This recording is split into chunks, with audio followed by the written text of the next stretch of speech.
has been terrific defensively in this series, not known for his glove work. He's back at second base tonight. This crowd is absolutely charged up as they prepare to watch right-hander Orel Hershiser take on these New York Yankees. Of course, Hershiser left game one with a 6-3 lead. The bullpen ultimately gave up that lead. Hershiser's numbers on the regular season. I tell you, this guy will go into his bag of tricks. He will show a team one style of pitching in one game, come back the next game and try something completely different. He has the kind of arsenal that allows him to do that.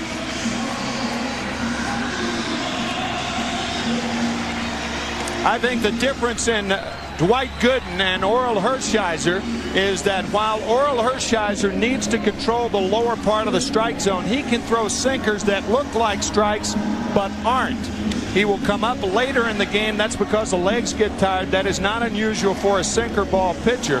And he has a variety of stuff with a good curveball slider, but when he gets ahead, he tries to get you out on balls. It's just the opposite with Doc Gooden, who has to throw strikes early in the count for the most part, get you out on strikes. Yes, I thought it was interesting in talking to Joe Torre about Orel Hershiser, and Doc Gooden slips into that rotation in place of the injured David Cone.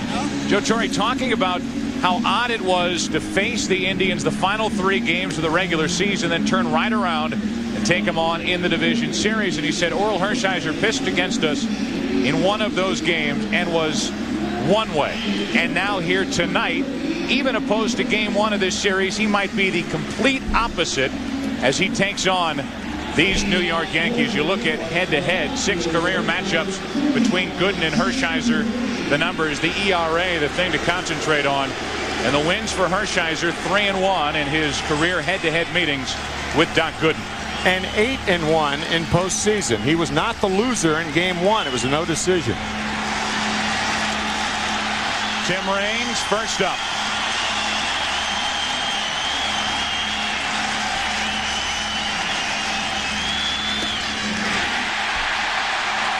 They like strike one. This broadcast also available in Spanish by utilizing the SAP button on your television. Glad you're with us here on Fox. Game 4. Indians trying to force game 5 tomorrow night. Raines first up. Raines first out.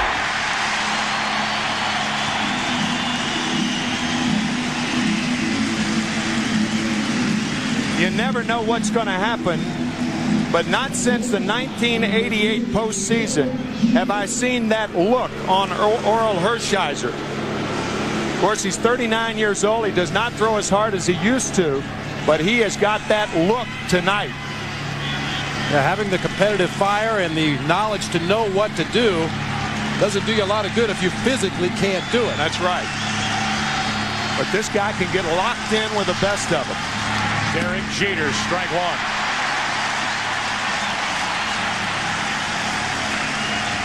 Jeter 4 out of 12 with a couple of home runs in this division series.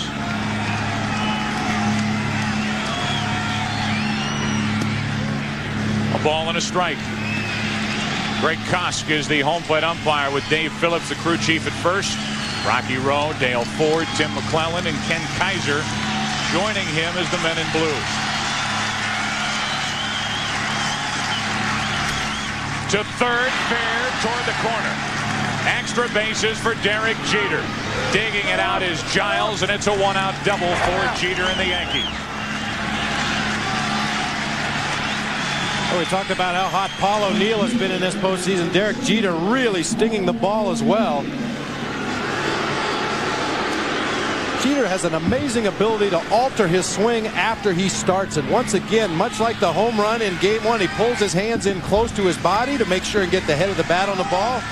Gets it by the diving Matt Williams at third base. So Jeter in scoring position with one out in the first, and the batter Paul O'Neill.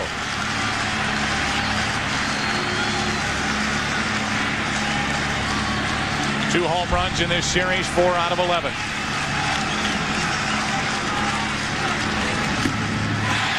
Little heat from Orel Hershiser, pushing 90 miles an hour. Strike one. Well, he's challenging Paul O'Neill with the first pitch. This is very important, not only for Orel Hershiser, but for Dwight Gooden as well, to get ahead of hitters tonight.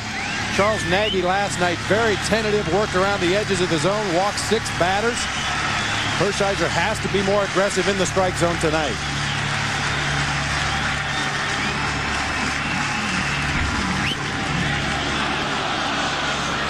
One ball, one strike on Paul O'Neill, who was the American League's best at the plate with runners in scoring position, hitting over .420, and he has Jeter at second, one out here in the first. This is a situation where O'Neill likes to go the other way, particularly if Hershiser stays outside on it. The other way, fair down the line toward the corner. Jeter in to score, back-to-back doubles, and the Yankees take a first-inning lead.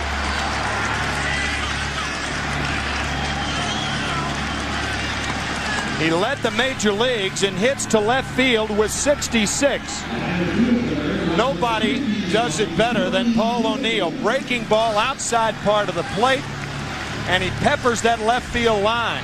The impressive thing about this is that a lot of times when a guy hits a home run, for the next 2 or 3 games, he'll try to pull the ball. He gets caught up with trying to hit more home runs. And to show you how professional, as you said, Bob, that guy is at the plate, first time up the next night, he goes the other way to drive in the first run.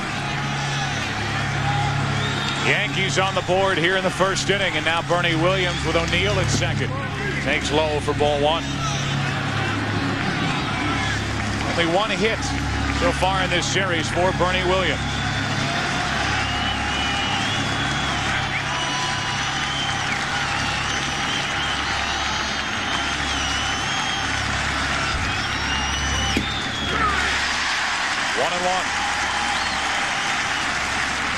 Hershiser has to go into damage control mode right now. Just try to get out of this inning and limit the damage. Bernie Williams has been struggling throughout the series. Hershiser would like to continue that trend.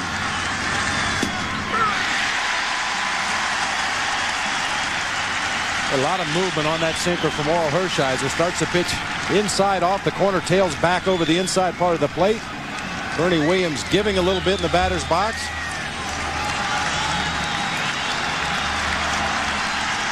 A ball and 2 strikes on Bernie Williams. 2-2. 3 fastballs tight to Williams. That's where the Indians try to pitch Bernie, especially from the left side. He handles the ball inside a little better as a right-handed batter, but he is vulnerable inside from the left side.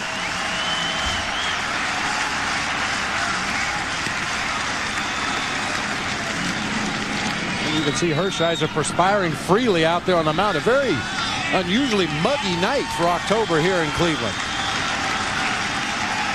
Runner at second, 1 out, 2-2 pitch, full count. Nicely handled by Sandy Alomar. Alomar in great position to block this breaking ball that goes down and into Bernie Williams. You'll see he shifts his whole body, keeps his shoulders square to the field. Ball drops harmlessly in front.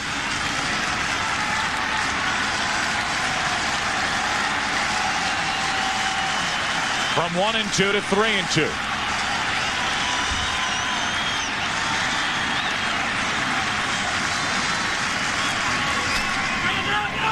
Easy for Tomey. The out. 2 gone.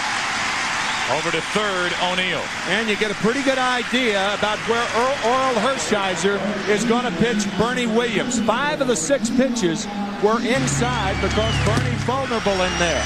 The 1-0 pitch, the 1-1 pitch inside. Now he misses inside, misses with the slider, and jams him with the fastball. The thing about Hershiser is there's no guarantee that he will do that again next time. He's always making adjustments and counter adjustments depending on what the hitter does at the plate. He was able to jam Bernie Williams that time. Perhaps next time he'll go away with off-speed stuff. Runner at third, 2 out here in the first inning. Yankees have a lead. And now Tino Martinez with O'Neill at third. Strike 1.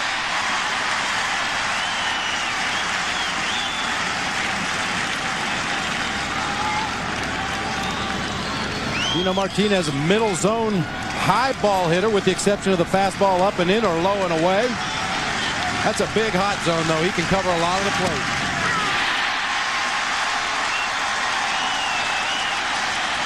That was some nasty late movement by Hershiser. Watch Martinez jump back from the fastball.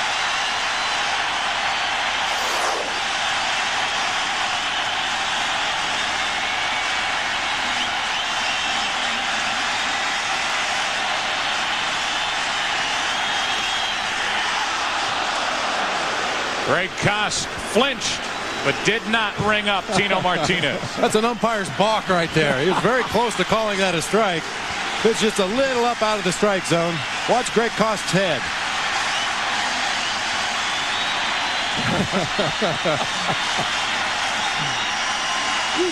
Says Tino. The 1-2 to Martinez. Drills him on the leg and down to first is Tino Martinez. Now they're going to appeal to see if Martinez swung at the pitch. He did not. Therefore, hit by pitch, and it's first and third, 2 out. Had he swung at the pitch and the pitch hit him, Martinez would have been out with a count 1 ball and 2 strikes. But he does not go around. The ball hits him on his left thigh, and he's awarded first base. And he's hit because Hershiser had been pounding him with that sinker inside off the plate, tailing it back over the inside corner. Tino was protecting against that pitch. Hershiser throws a breaking ball inside, and Tino walked right into it. That's a very good point, Bob, because what he was doing, he was opening up for that fastball inside. Had he not opened up, he probably gets out of the way of the curve. Instead, it's first and third, 2 out for Cecil Fielder. 2 doubles, a hit batsman in the inning, 1 run for the Yankees, and Alomar wants to talk it over. Talked about that start that Orel Hershiser made against the Yankees. It was on September 25th, a Thursday. It's a game in which Cecil Fielder hit a home run against Orel Hershiser, and that's what prompted Joe Torre to say, well, that's one thing. But now here we are in Game 4 of this division series, and Hershiser may pitch Fielder in a completely different fashion. Well, it's interesting when you talk about Fielder, a dead low ball hitter, and Hershiser, to be effective, has to stay down. Missing high for ball 1. Well, Joe, you're probably too young to remember the cartoon Felix the Cat, but whenever Felix would get in a fix, he'd reach into his bag of tricks. What am I, 8? I remember that. First and third, 2 out. Into center field. A base hit, into score is O'Neill, and it's a 2-run first inning for the Yankees. On a low fastball to Fielder. He gobbles up low fastball pitchers. Hershiser missing with that first high fastball. Look at this one. Right in that happy zone. And that's why Joe Torre has Fielder in there against the sinker balling Hershiser. Figured this was a much better matchup. Give Cecil the best possible chance to succeed. Now it's a 2-run first inning for the Yankees, and they look for a huge first inning with 2 on, 2 out. And Charlie Hayes at the plate.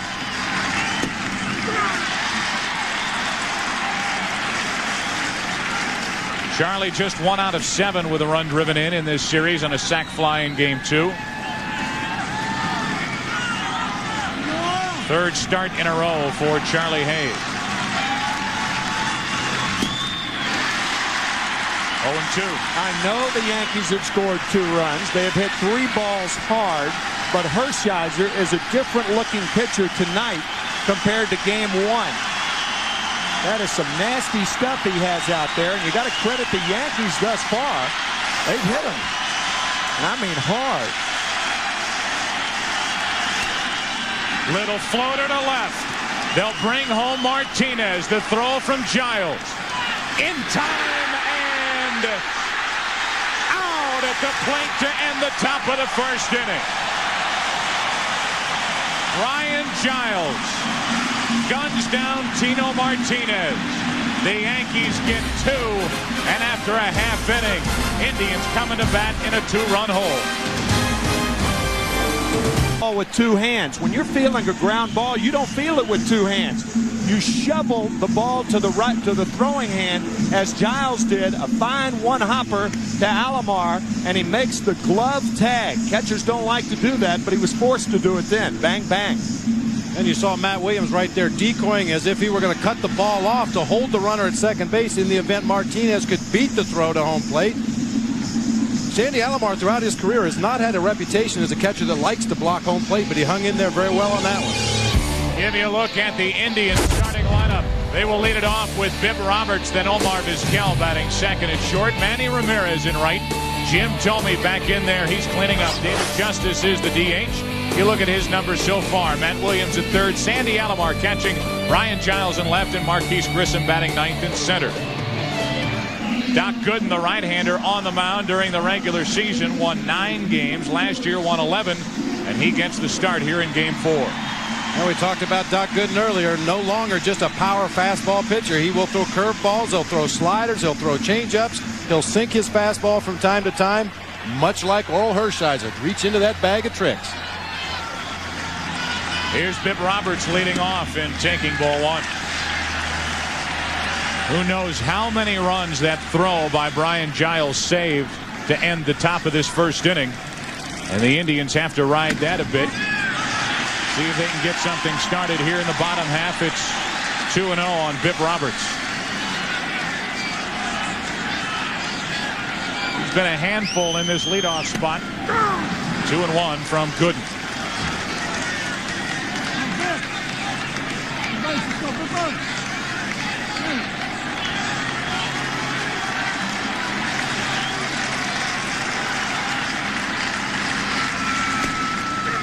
Over the outside corner, 2-2.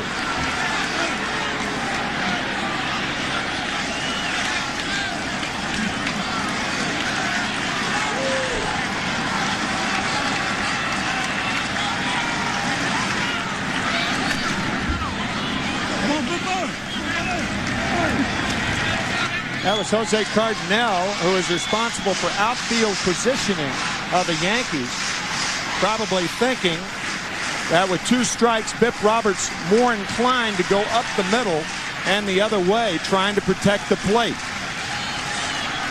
Again, the 2-2. Full count.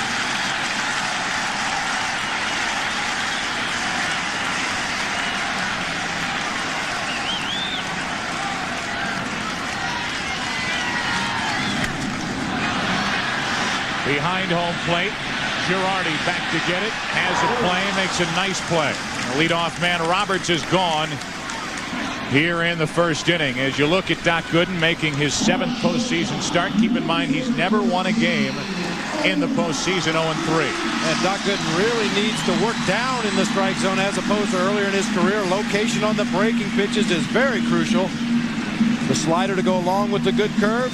And an occasional change up to left-handers. He retired Bip Roberts with the good overhand curveball on the outside part of the plate. That gives you an idea of how he's going to work a 3-2 curve to the leadoff batter. Omar Vizquel now 5 for 11. The top 2 in this Cleveland lineup. Roberts came in 4 out of 12. Vizquel 5 for 11.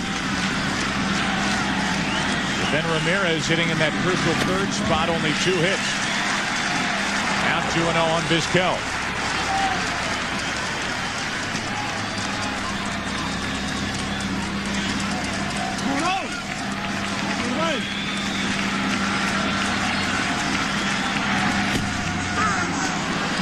Two and 1 as Dwight Gooden is getting that outside corner from the home plate umpire, Greg Koss.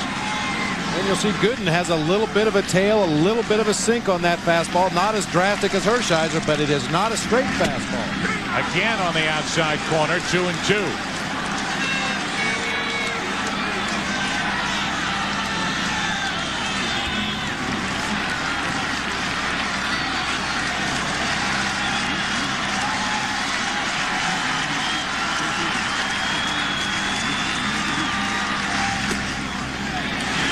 Full count as it was with Roberts.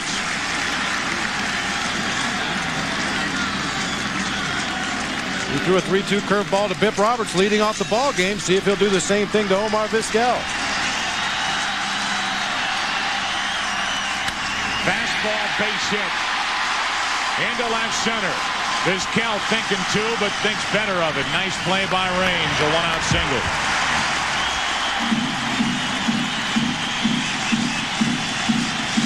Well, Gooden did not go to the curveball on the 3-2 count to Vizquel. Goes with a fastball right down the heart of the plate. Vizquel stays with it, drives it almost into the gap in left center field. Normally, Chad Curtis is considered the better defensive left fielder between Curtis and Raines, but Raines makes a nice play there to hold Vizquel to a single. Here's Manny Ramirez, only 2 out of 13 with just 1 RBI in this divisional series with the Yankees. He hit 26 home runs during the regular season.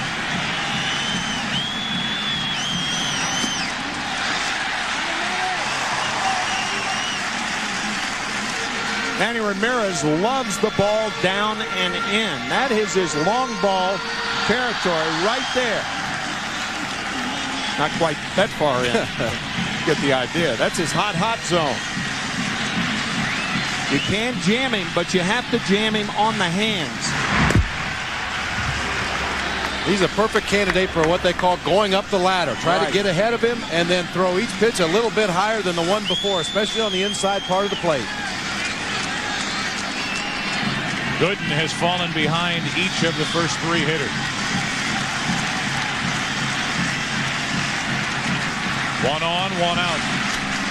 Big swing, 1-1. Gives you an idea of how far big league pitchers can miss.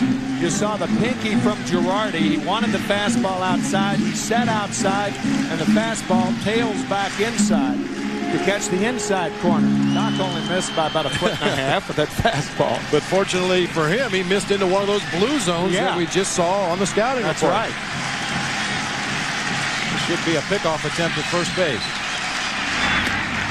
Vizquel back easily. Doc Gooden is no longer the type of pitcher who can win and be effective falling behind hitter after hitter. Well, there's only a handful of guys that can do that anyway. A young Doc Gooden could, I'll tell you that. Sir. 98-mile-an-hour fastball. Phenomenal. Vizquel started and stopped. And now 2-1 on Ramirez. Tomey waits on deck. David Cone, this would be his night if he were healthy.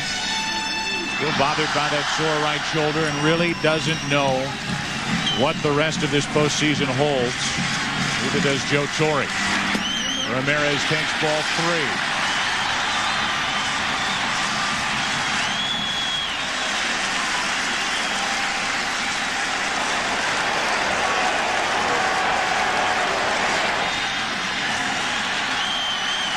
You know what Ramirez is thinking with a 3-1 count? Fastball down and in. That's what he wants.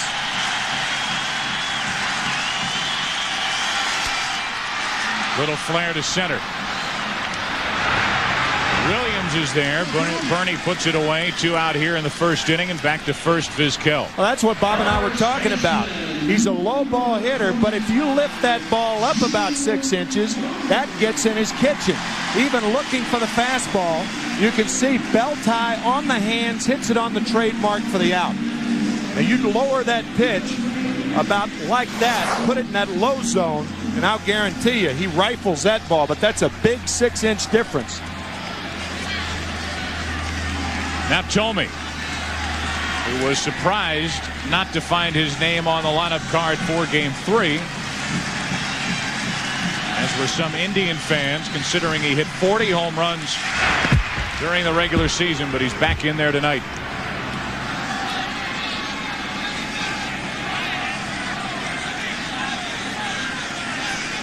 Yeah, I find it hard to believe that Jim Tomey was not in the lineup last night. Granted, David Wells can be a very nasty left-handed pitcher with that big sweeping curveball, but they rode this horse all summer long. You got to get him in there in the postseason. Slicing right to Raines in left field, and after a 1-out hit by Vizquel, Gooden gets around it. We are through 1 in Cleveland. Game 4, 2-0 New York. We have played 1 inning here in Game 4, and the Yankees trying to fill out that last spot in this year's postseason and looking for a rematch of last year's ALCS.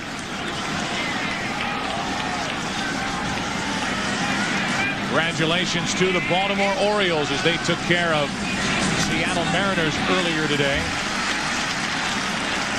Mariners only won one game in a series that I think surprised most. Not that Baltimore won, but getting past Randy Johnson twice. Got by because of Mike Mussina, who will probably be the MVP of the division series, even though no official MVP is named for division series. But 2 big wins for the Orioles, going head-to-head against Johnson both times. Ball and a strike on Girardi, leading off, strike 2.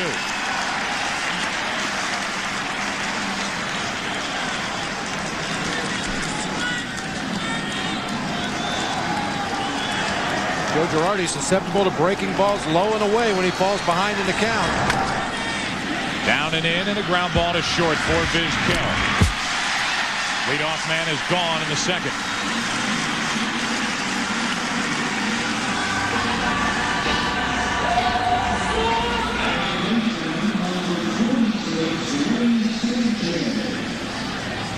Nick Hargrove didn't come out and say who was going to start this game early in this series, but his comment was, if I had enough confidence in Hershiser to start him in game 1, why wouldn't I have that same confidence for game 4? So Hershiser back out there.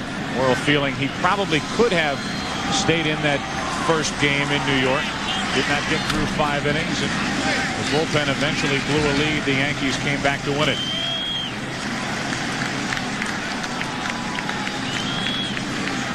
Well, for a pitcher like Hershiser, who depends on working the edges of the zone, getting batters to get themselves out, he has to establish that he can throw strikes early in the ball game to plant that thought in the hitter's minds.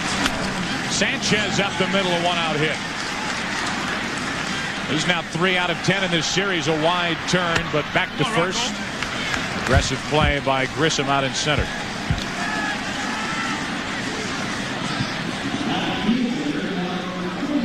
A bullet back up the middle by Ray Sanchez. You see the high leg kick. Another low ball. Drives it right back to the middle of the field. Sanchez always hustling. Rounds first base very aggressively. Puts a lot of pressure on the defense to come up with the ball cleanly. Grissom did, and Sanchez at first with 1 out for Tim Raines.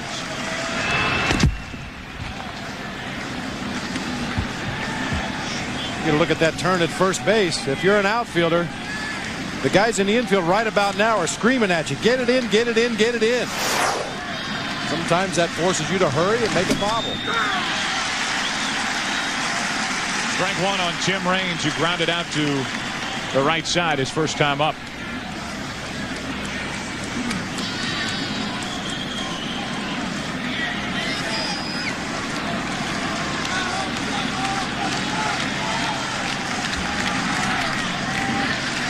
Strike 2.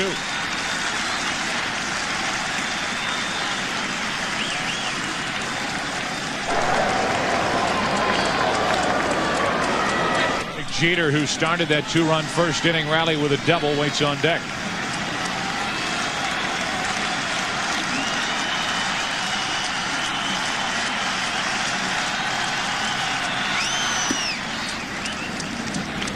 Almost took off on Alomar, 1-2.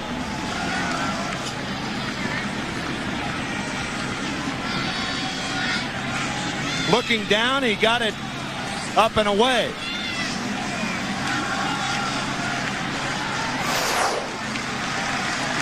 The resume for Raines. His first postseason home run was a game-tying blast in Game 1. Now 2-2. Saw the 795 career steals. Only 3 major league players have eclipsed the 800 steal mark for their careers. Ty Cobb, Lou Brock, Ricky Henderson.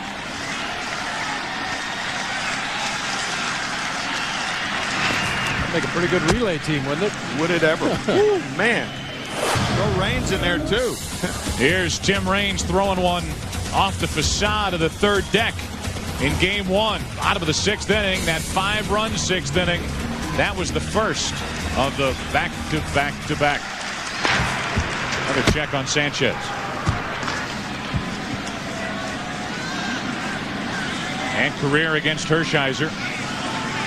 A lot of that while these two are over in the other league.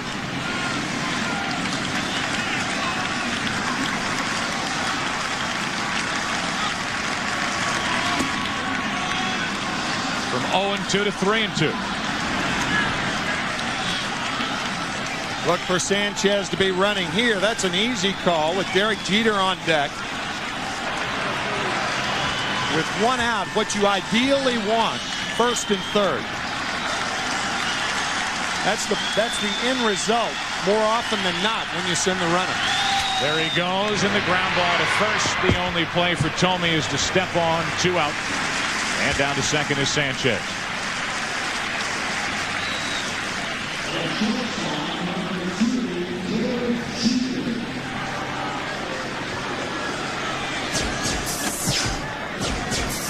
Derek Jeter, you see his outfield hits by direction.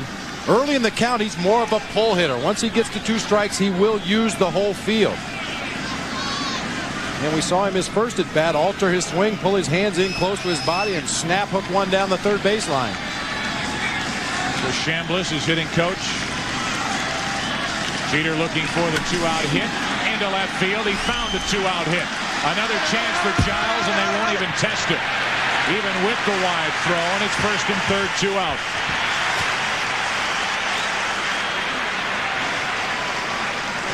I think 2 reasons Willie Randolph held up Ray Sanchez. Number 1, the ball was hit hard. And number 2, Tino Martinez was thrown out at home in the first inning. This throw is errant. It is off the mark. However, Matt Williams would have had a chance to cut it off and throw home because the ball was hit so hard. You can add a third reason, too. Paul O'Neill, the hottest hitter on either team, is now the batter. Giles does not have a great throwing arm in left field, but you'll see he gets himself in good position, charges the ball hard, and makes up for that lack of a good throwing arm by getting rid of it quickly. Willie Randolph, the third base coach. That seed was planted back in the first inning when Giles gunned down Martinez at the plate. To end the top of the first, now first and third, 2 out, and O'Neill takes down an in-ball 1.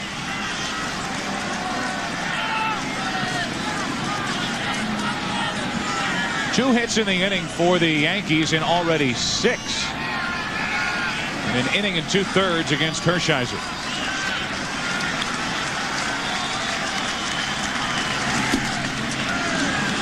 On O'Neill. Joe Torre, a pretty good judge on character. As you see the base runners at the corners, he says that Paul O'Neill is one of the few hitters in baseball who can look for the breaking ball and still hit the fastball. You look for that local and still hit the express. That's saying something. 2-1 on O'Neill. It's tough to talk to Joe Torre about Paul O'Neill, and you can see why.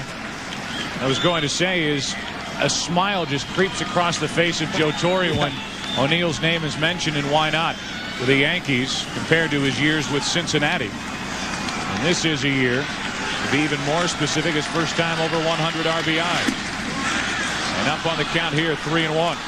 Oh, managers love to have those guys that you're guaranteed what you're going to get from Paul O'Neill every season. Batting average in the 3 in teens, 315, 317. He's going to hit you 20 home runs. Going to drive in 90 or more runs. And could be more of a home run hitter, especially at Yankee Stadium if he started to pull the ball more. But he's had such great success using the whole field wide change. Down the left field line, slicing toward the seats, foul. And a full count. Their best, the league's best, with runners in scoring position, gets another chance. He's already delivered with an RBI double back in the first.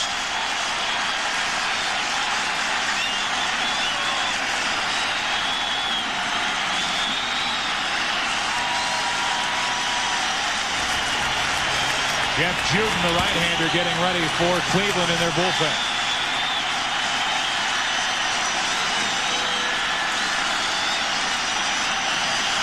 Runner goes, and we'll do it again.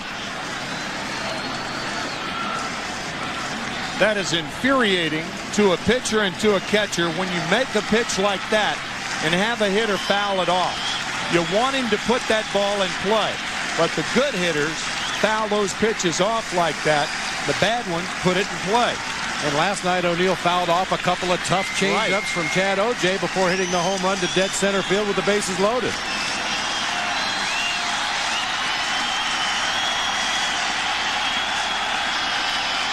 First and third, 2 out. 3 balls, 2 strikes on O'Neill.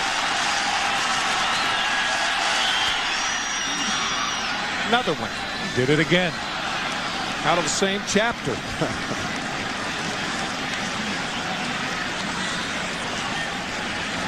Emergency swing. Too close to take, but I can't hit it hard. I'll just waste this one. Wait for the next one.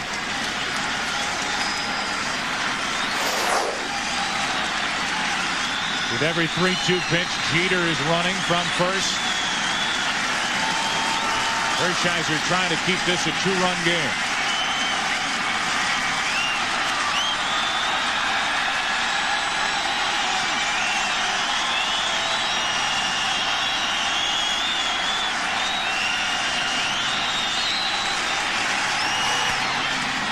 Into center for Grissom.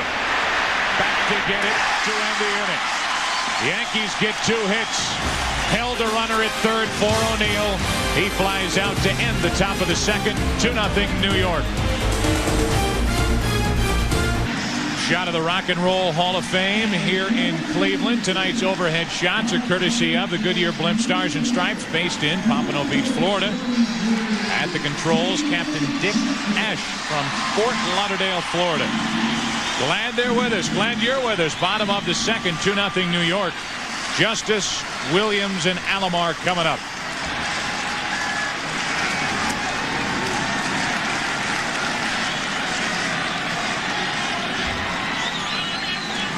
David Justice, who in one season became as loved an Indian as this franchise has here in this great baseball city.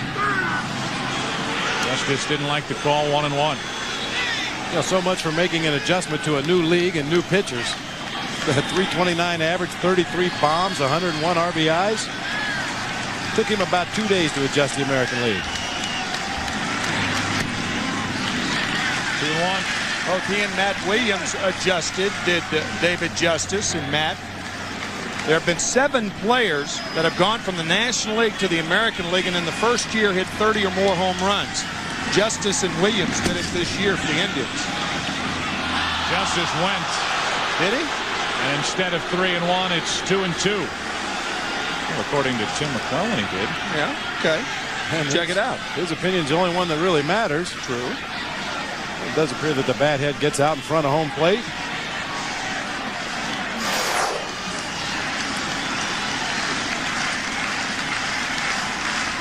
Now the 2-2. Smoked into right. It's a 1-run game.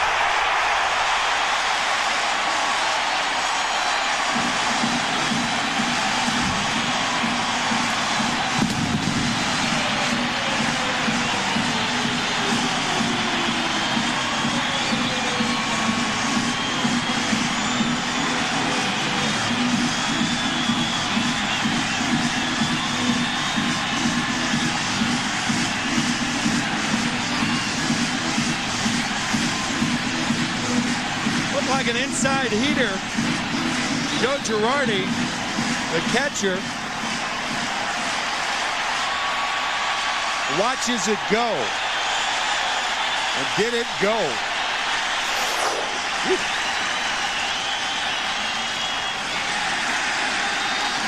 Now Gooden falls behind Williams. He's fallen behind every hitter he has faced.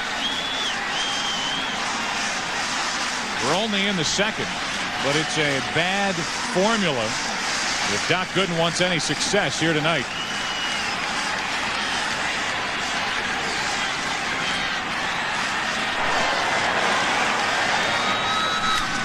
That's well hit to center.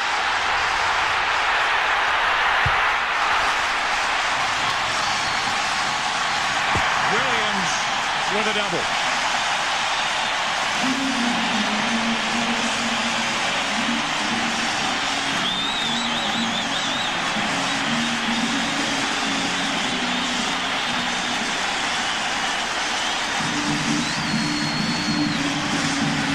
Sign for Mike Hargrove. Matt Williams going with the pitch, not trying to pull the ball to left field. Hits it to the deepest part of Jacobs Field.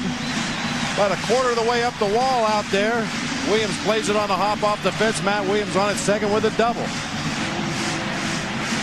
Last week, Phil Garner, who is the manager of the Milwaukee Brewers, did a column for USA Today, and in talking about Matt Williams, he said if Matt hits the ball up the middle the first and/or second time in a sequence of at-bats through the night, watch out. He's the tying run at second with nobody out, and here's Sandy Alomar.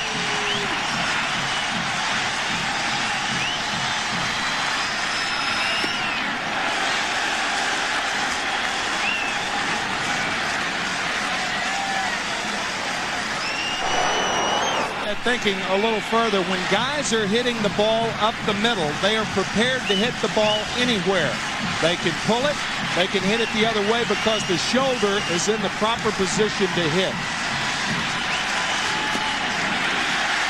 Behind in the count again, it's 2-0 on Alomar.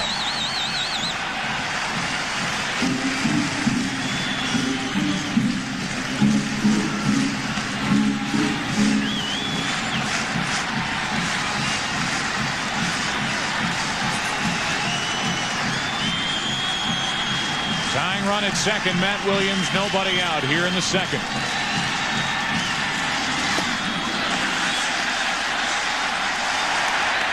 Ball 3. Completely different approach by the Indians offense tonight against David Wells last night, who was around the plate a lot. They swung at a lot of first pitches. Tonight, Doc Gooden struggling with his control a little bit. They're being more patient, working the count in their favor.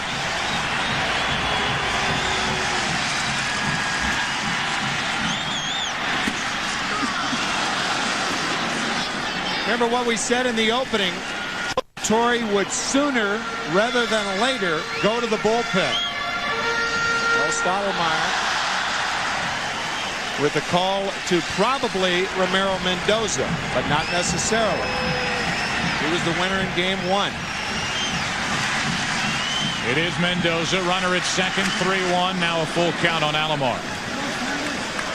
Gooden has really reached back in this inning and is consistently above 90, but a 94-mile-per-hour pitch hammered into the seats in right by Justice.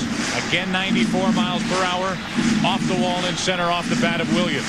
If you've been keeping an eye on the Fox box up there in the left-hand corner of your screen, Doc Gooden topped out at 91-92 in the first inning, throwing harder this inning, but losing some movement on that fastball. Tying run at second, nobody out, 3-2 to Alomar. We'll do it again.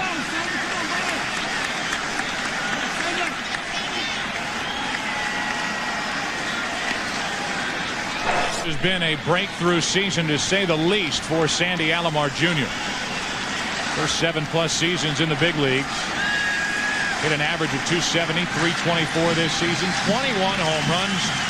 3 times as many as his average in his first 7 seasons.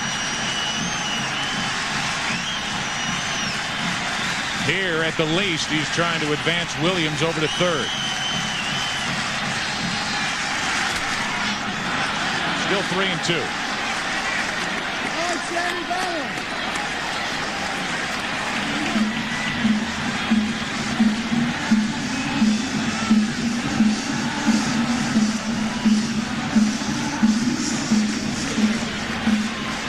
Will he get the ball again in this division series? Andy Pettit.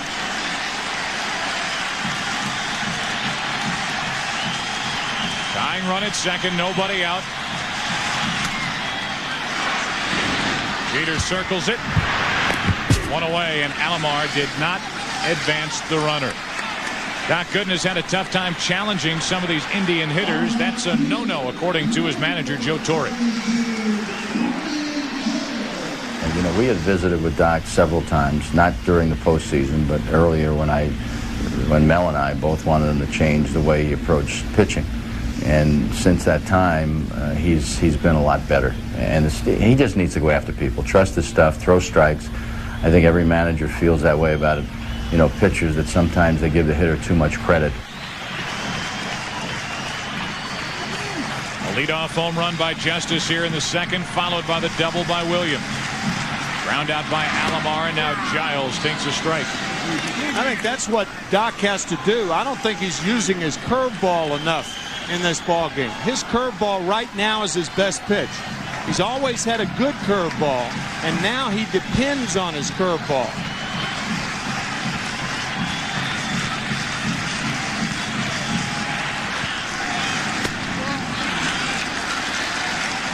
1-1 on Giles.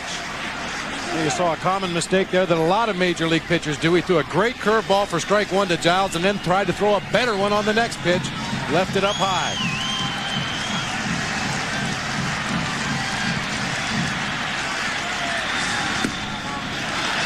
Little high again, 2-1.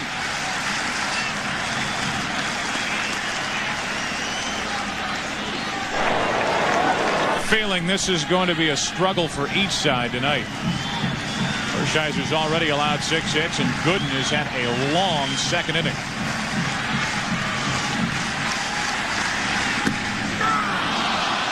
A high strike, 2-2. Another breaking ball. I don't know whether that was a curveball or a slider. Mike Hargrove disagreeing with home plate umpire Greg Kosk.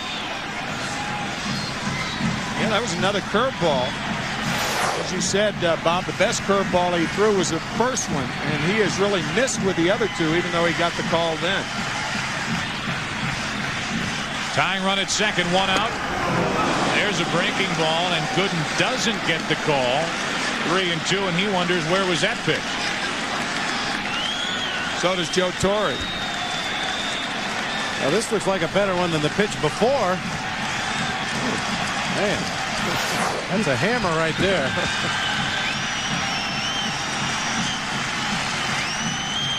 Giles lives to see another pitch. Strikes out on that breaking ball, down and in. First strikeout for Gooden. Well, when they're hitting the fastball, go to the curveball. Curveball for a strike. Curveball for a ball. Curveball. Curveball, 2-2. Curveball, 3-2. 6 straight curveballs to Brian Giles. Finally gets it. I guess the book on Brian Giles is throwing breaking balls, huh? I think more than Giles, though, then, Bob, I think it was just Joe Girardi saying, hey, wait a minute. We got to throw more breaking balls, and we're going to try to get the fastball better by throwing the breaking ball. Grissom chops it off the plate. Strike one. Another curveball. That's what that does. The curveball being a slower pitch, it makes the fast. I know this sounds simplistic, but it makes the fastball appear to be faster. That's really the formula of being able to get the breaking ball over. Not only help your breaking ball get guys out, but it also helps your fastball. Tying run still at second, 2 out now, 1-1 on Grissom.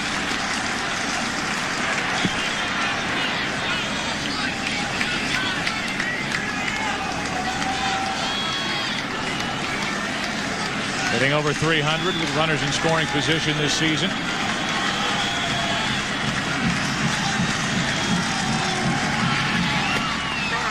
Over the inside corner. Strike 2.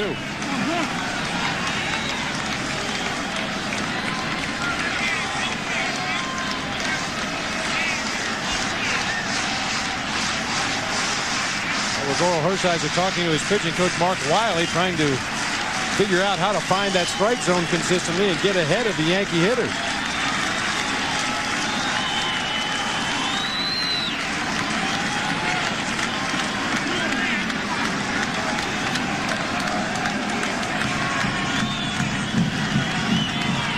Gooden trying to finish off Grissom with a count of 1-2.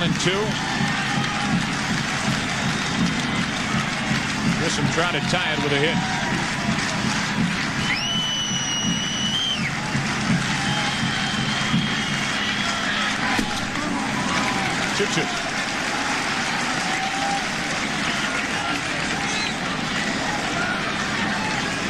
This postseason, throughout his career, has been terrific. He hit over 400 against the Yankees in the World Series last year, or with Atlanta. 2-2 from Gooden. Now a full count, and again Gooden with that look in at the home plate umpire, Greg Kosk. Fastball a little bit below the belt. Doesn't get the call. Matt Williams is not a fast base runner at second base, but he's a very good, very smart base runner. He's getting a great jump out there. In the event Grissom can get a base hit, he probably will score. Gooden has really had to work through the second inning, and every time we get a shot of Orel Hershiser, it looks like he's thrown about 7 innings already. It is, as you said earlier, a very humid night here in Cleveland. No problem staying loose tonight, that's for sure.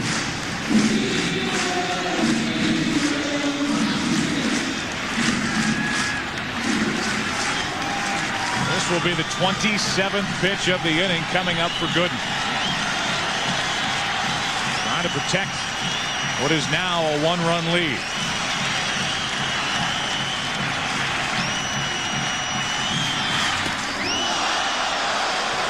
That'll put Grissom aboard, and with 2 on, 2 out, bring up Bitt Roberts.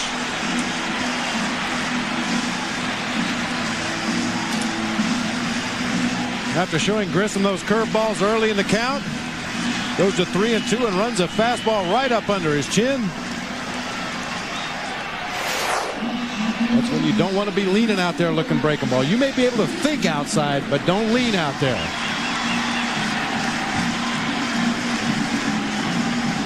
There's the effort here in the second inning for Gooden, and he is not out of trouble. Tying run is at second, go-ahead run at first with 2 out for Roberts. So that's 46 pitches through 1 2/3, and Joe Torre telling us before the game around 100 would be the gauge if he's successful tonight. Mendoza ready if needed for the Yankees in their bullpen. Right at Sanchez. And through all that, the Indians get only 1. On that swing of the bat by David Justice.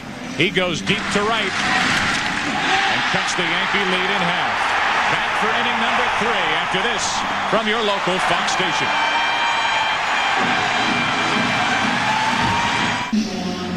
Back for another inning is Orel Hershiser. We have played 2, and the Yankees out in front by 1. They send in the 4, 5, and 6 hitters. Bernie Williams, Tino Martinez, Cecil Fielder. Down and in from Hershiser, ball 1. 5 of the first 6 pitches, Bernie's first time up, were inside. Hershiser right back in there. Bernie ended up grounding out to the right side. Yankees in the first inning, 2 runs on 4 hits plus a hit batsman. They lost a man at the plate to end the inning. 1-1 on Williams.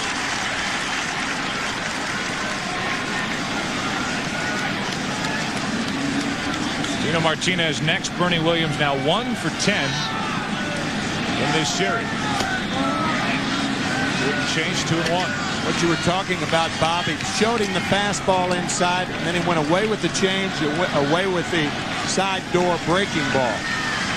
So he is pitching Bernie Williams differently this time up. Now back in there.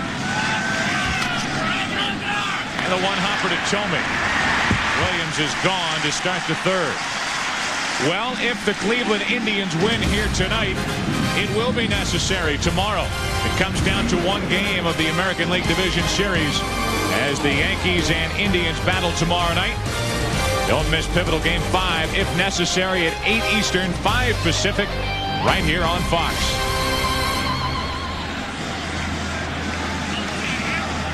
And a reminder, the American League Championship Series between the Yankees and the Orioles will start on Wednesday night, 8 o'clock Eastern, right here on Fox in Baltimore.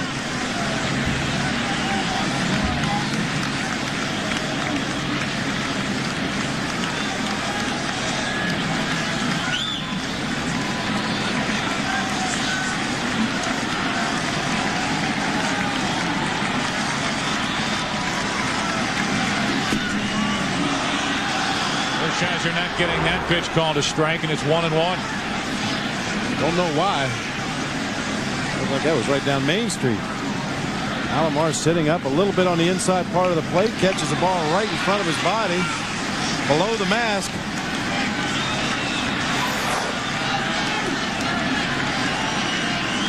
And a 1-1 count. A changeup and popped up on the infield for Vizquel. 2 gone. Orel Hershiser settling down here in the 3rd inning. I don't think he ever had to settle down back in 1988. World Series Game 5, getting Tony Phillips, ending the game. The Dodgers beat the A's 4-1. The only pitcher in history to throw a shutout in World Series and NLCS play in the same season. Cecil Fielder with 2 out, nobody on. You remember that year, Bob Brenly? Excuse me, Timmy. You remember that year, Bob Brenly, playing in San Francisco with Hershiser. What he did for the Dodgers. 59 straight scoreless innings. 5 consecutive shutouts in the middle of that streak. Just about as dominating as I have ever seen a major league pitcher. Everybody talks about Gibson's year. Bob Gibson in 1968. Phenomenal year. Steve Carlton in 1972. Sandy Koufax for 6 straight years from 61 to 66. Hershiser's year in 88 has to go right up in there.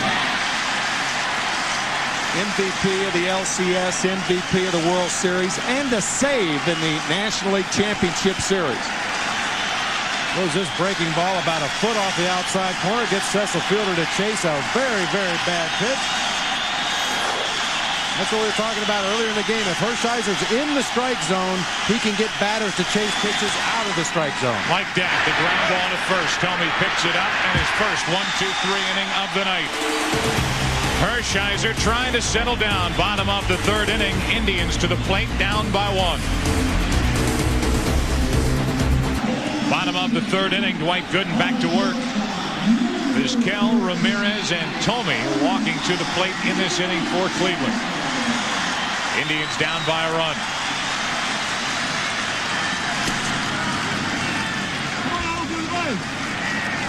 Vizquel singled in the 1st inning, but was stranded when Ramirez and Tomey each flied out. 6 out of 12 in this series. 2-0.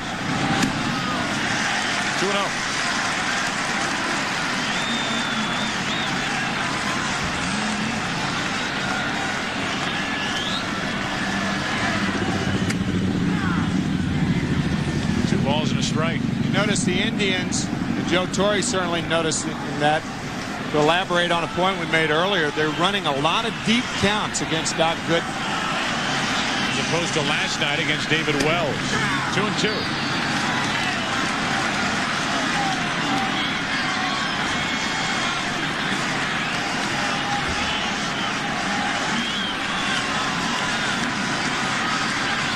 Doc Gooden's having a little trouble seeing the signs from Joe Girardi. You may have noticed when he puts down that pinky finger, he's got tape on his pinky finger. But the other fingers do not have tape, and a lot of times those shadows up in the crotch area there, it's tough to see the signs. 3-2. That is the 6th full count. And Vizquel is the 11th Indians hitter. And Justice hit a 2-2 fastball for a home run. A leadoff walk. Indians put their leadoff man on. A Miller Lite game break. Back to Jim Carrey in Hollywood. Okay, guys, one participant in the ALCS is set. The Orioles go back for the 2nd year in a row. Here's the final out. Randy Myers nails it down for Baltimore. They beat the Mariners 3-1. They beat Randy Johnson twice in the ALCS. As you see, starts Wednesday here on Fox.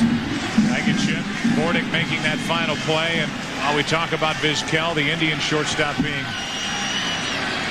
such a big player in this series already for Cleveland. Mike Bordick, one of the stars for the Baltimore Orioles in their series win over Seattle. There's Ramirez. And again, Gooden falls behind.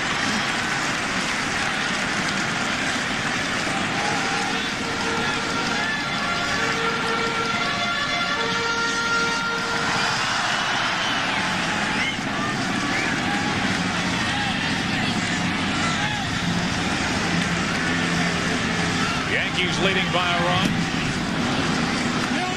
1-1 on Ramirez. How about the outfield hits by direction for Manny Ramirez? He will keep you honest. Force the defense to playing straight up.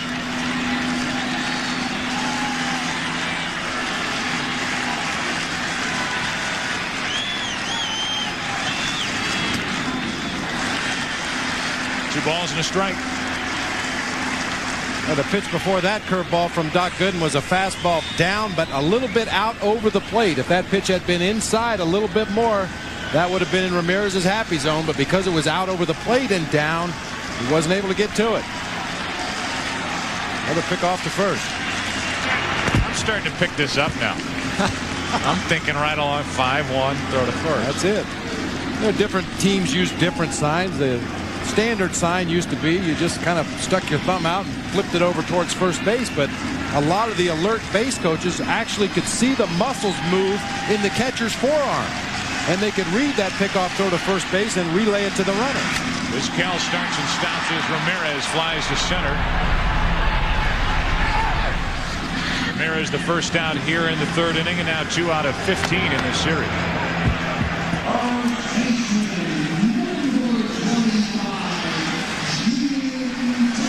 Tying run at first, 1 out. Here's Tomey.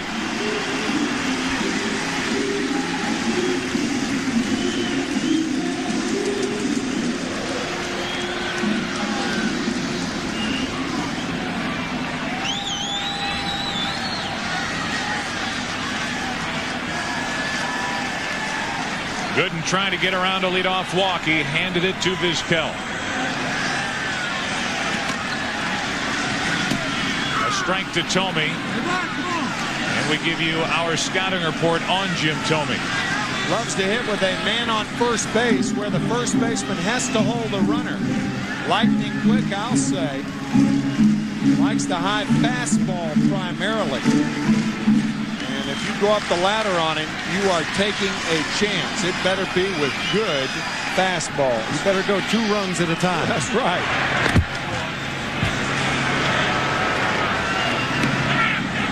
Yeah, Tomey really has a power hitter swing. He's got the uppercut. He opens up that front side, really trying to lift the ball in the air. Joe Torre is amazed at how Tomey is such an aggressive hitter, and yet he's very patient. He led the American League in walks with 120. Vizquel running, and no throw by Girardi.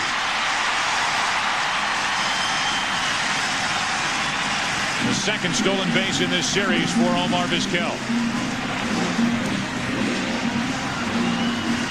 A lot of people may say with Vizquel running, you take away the hole. My reaction to that is, so what? You've got David Justice on deck. They end up walking Tomey. You've got a guy who's already homered off good. Vizquel stealing second without a play.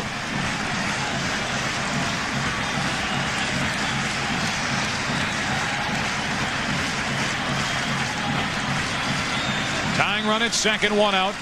0-2 to Tomey. 2 out and a big strikeout for Gooden, his second of the night.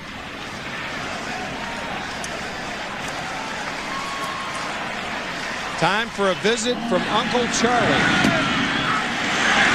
Another curve and another curve. Uncle Charlie gets around, doesn't he? That's a tough pitch to hit right there with a guy with an uppercut swing. Ball's moving down, the bat's moving up. There's Justice, who homered his first time, the only Cleveland run.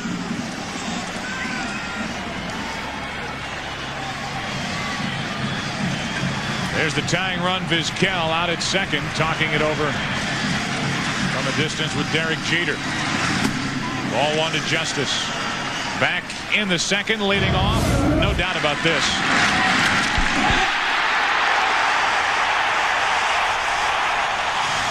That was a fastball, and for those of you unfamiliar with baseball terms, Uncle Charlie is the curve, by the way.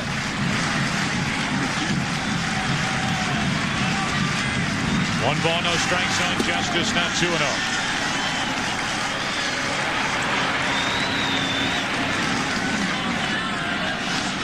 Used to call that curveball Sir Charles in his younger days with the Mets. It was so good. Forget Uncle. Yeah, that's right. Let's go right to Sir. Right to royalty. It was a regal curveball indeed. Gooden behind on the count. Facing Justice, it's 2-0. 2-1 Yankees here in the 3rd. Wow. Justice unloaded 2-2. Woo! Yeah, another great curveball from Doc Gooden. This is one that's down low in the strike zone. The one he throws for strikes, he usually starts up high, breaks it down over the heart of the plate. You see the rotation on that ball, spinning over the top, and Dave Justice swinging over the top. It's only 2-1. I said 2-2, but that cut probably worth 2. Tying run at second, 2 out, 2 balls and a strike on Justice. Inside corner now, 2-2.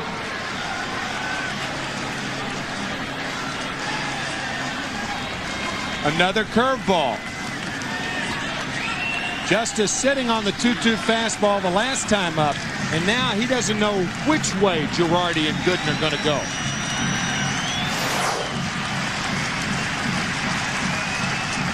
Tying run at second, 2 out. And they're not quite sure which way they're going to go. And Girardi's going to go out to the mound and make sure they're on the same page here. Runner at second base, I'm sure there's a little problem with the sequence of signs and Doc Gooden shaking off. And when you have to go through the signs a second time, you're always uncertain as to whether the guy's got the right sign or not. So Joe Girardi goes out and makes sure.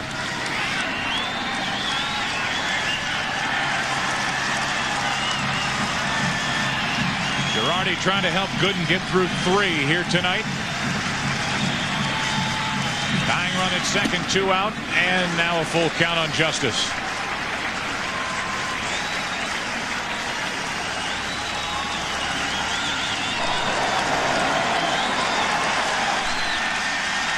You may remember the scouting report on Doc Gooden at the beginning of the ball game. We said he likes to throw changeups to left-handers. We haven't seen him break it out yet, and probably won't in this situation, but it would be a great pitch if he had enough confidence in it. Breaking ball, and he got him. Now the Indians 0 for 5 with runners in scoring position. We've played 3. Yankees hanging on. They lead by 1. Principal owner of the New York Yankees, George Steinbrenner, stepped into that postseason turtleneck collection. Getting ready for Game 4 of this division series, which has been a good one, with the Cleveland Indians. Well, one of those people in that picture was happy to be on TV. A strike to Charlie Hayes when we're underway in the 4th inning.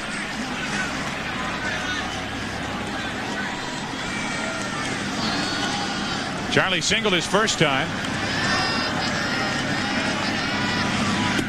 He got the hit that led to put out at the plate when Tino Martinez was gunned down by Brian Giles. Joe, you made the point at the time, and it was a good point. You don't know how many runs the Yankees would have scored had Giles not made that play. Hershiser may have been gone, and since that time, he's had a chance to right himself and has pitched very well since that shaky first. Hershiser was upset with that call. He took a lot off of a slider right there to Charlie Hayes, just kind of floated it up there to the plate and thought he caught that outside corner, but did not get the call.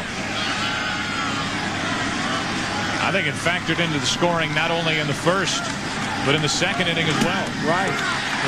2-2 now on Hayes in the second inning. Jeter delivers the 2-out hit with Sanchez running. Willie Randolph holds Sanchez at third. Ball hit to Giles. Thought better of sending him home, and O'Neill ended up flying out to center to end the inning. Hayes did not go. And it's a full count. He looked to me like he went too far. Yep. Certainly appeared that he went too far with that swing. Of course, he jerks it back so fast that it may have appeared to home plate umpire and first base umpire Greg Koska and Dave Phillips, but he didn't go around. Strong wrist right there by Charlie Hayes, stopping that bat as quickly as he did. Hard hit and through the hole into left field, a leadoff base hit. Charlie Hayes is 2 for 2. So the leadoff man is on for the Yankees here in the 4th inning. Next week, it's a Fox NFL Sunday doubleheader. It all starts with America's most watched pregame show, then catch an NFC Central Division battle as the Packers clash with the Bears, followed by the Rams and the 49ers, plus other regional action. Coverage begins at noon Eastern, 9 a.m. Pacific, right here on Fox. Check local listings. Here's Girardi. Bottom 3 in the Yankee lineup here in the 4th.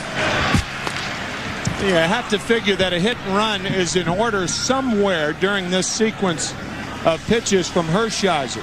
Joe Torre likes to do it with Joe Girardi as well as with any Yankee. Hershiser, a sinker ball pitcher. He gets a lot of ground balls. Why not put it on? Yankees playing it the conservative way as Girardi bunts Hayes down to second. The sacrifice good, 1-4.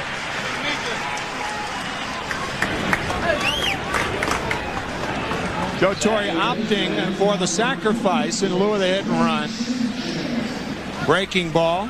Usually you don't throw a breaking ball in a situation like that, so that sacrifice probably surprised Hershiser. So now Hayes at second with one out for either Sanchez or Tim Raines.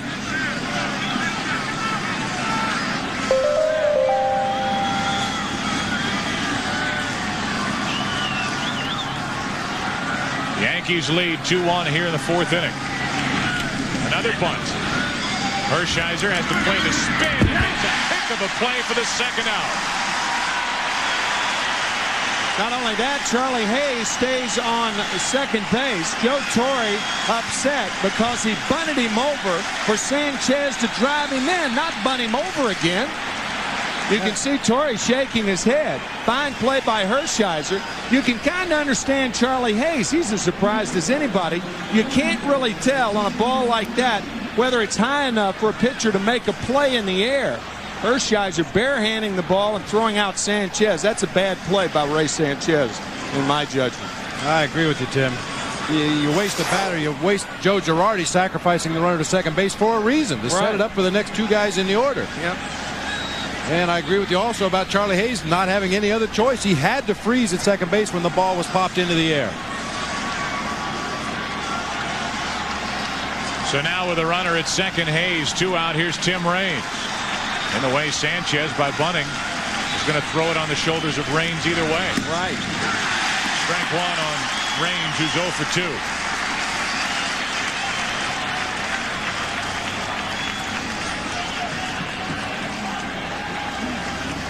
Tim has grounded out twice, looking for the 2-out RBI hit with Hayes at second.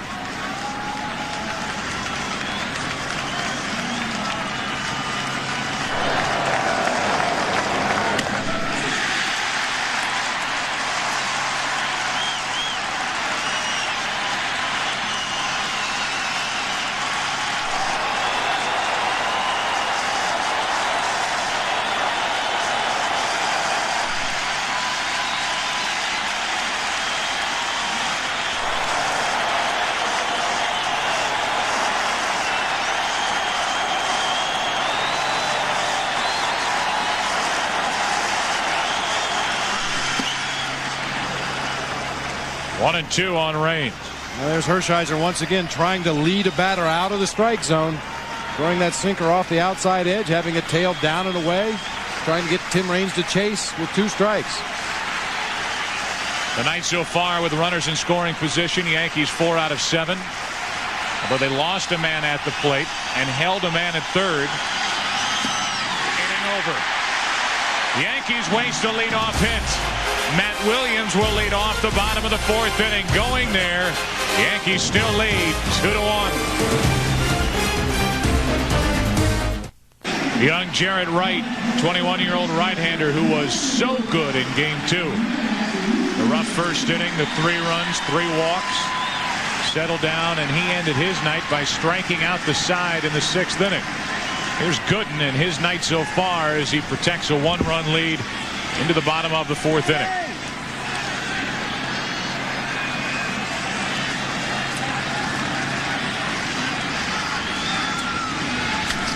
Hard hit, but right at Sanchez. 1 pitch, 1 out.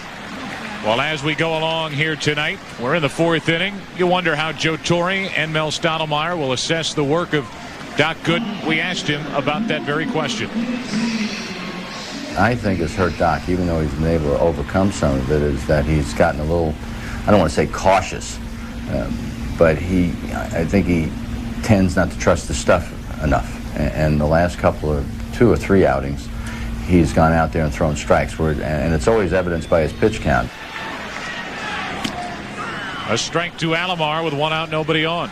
I think that's understandable for a guy, and we mentioned at the top of the show, Doc Gooden, a tremendous power pitcher early in his career, could rear back, throw his fastball right by most major league hitters. When you lose a little bit off that fastball, it's hard to trust your stuff because you don't have what you consider to be your good stuff anymore. I think Doc's curveball is much more consistent as far as throwing strikes with it than it was when he was younger. But his fastball obviously is nowhere near what it was in the mid-90s. 24-4 with a 1.53 earned run average in 1985, and obviously the Cy Young Award winner, the youngest ever. Ground ball to short for Jeter off the bat of Alomar. Sandy is 0 for 2. We remind you this copyrighted telecast is presented by authority of the Commissioner of Baseball and may not be reproduced or retransmitted in any form, and the accounts and descriptions of this game may not be disseminated without expressed written consent. Joe, I think a low pitch count in this inning, if he can get Brian Giles, would guarantee that Doc comes out in the 5th inning. Remember, the Yankees bullpen has not been scored on in this series. Pitch number 72 right there.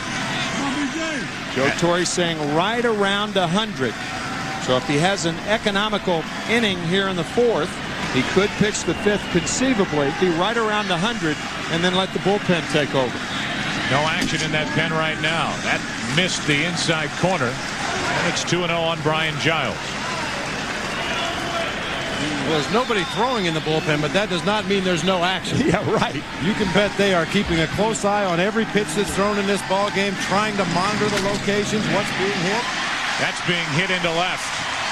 Giles the opposite way, a 2-out knock, and the 4th inning continues for Marquise Grissom.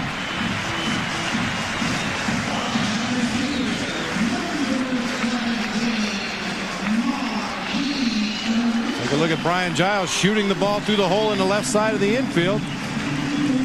Not really a shift put on, but Jeter was a couple steps shaded up the middle. Charlie Hayes a few steps further off the line than he normally would be, and Giles found that hole on the left side. Reason for that smile, it's his first postseason hit. 0 for 5 this year, 0 for 1 last year against the Orioles. 1 on, 2 out, Grissom. Checks on Jeter. Plenty of time to end the inning, and the Indians strand their 5th of the night. We've played 4. Gooden and Hershiser hooking up. 2-1 New York. The look from high above Jacobs Field on a beautiful night in Cleveland, Ohio, providing our shots from above. The Goodyear Blimp Stars and Stripes. It was 1960 when the Goodyear Blimps first began live sports coverage at the Orange Bowl. Here we are in 1997, Sunday, October 5th. We get into inning number 5 with the Yankees batting and leading 2-1. Derek Jeter first up. He's 2 for 2. Takes high for ball 1. Piece of cake for the Goodyear Blimp now, right? It's based in Akron. Not that far down the road. Same for you, right, Bob? 2-0. I was born and raised not far from here, down in Coshocton, Ohio, a couple hours south. Grew up, I was a long-suffering Indians fan when I was a youngster. Torn between whether to root for the Reds or the Indians, right? Hard hit to short. One shortstop to another, and Vizquel takes care of Jeter, 1 out. Don't forget that Wednesday it's game 1 of the American League Championship Series. The winner of this series takes on the Orioles. Coverage begins at 8 Eastern, 5 Pacific on Fox. That's at Camden Yards in Baltimore.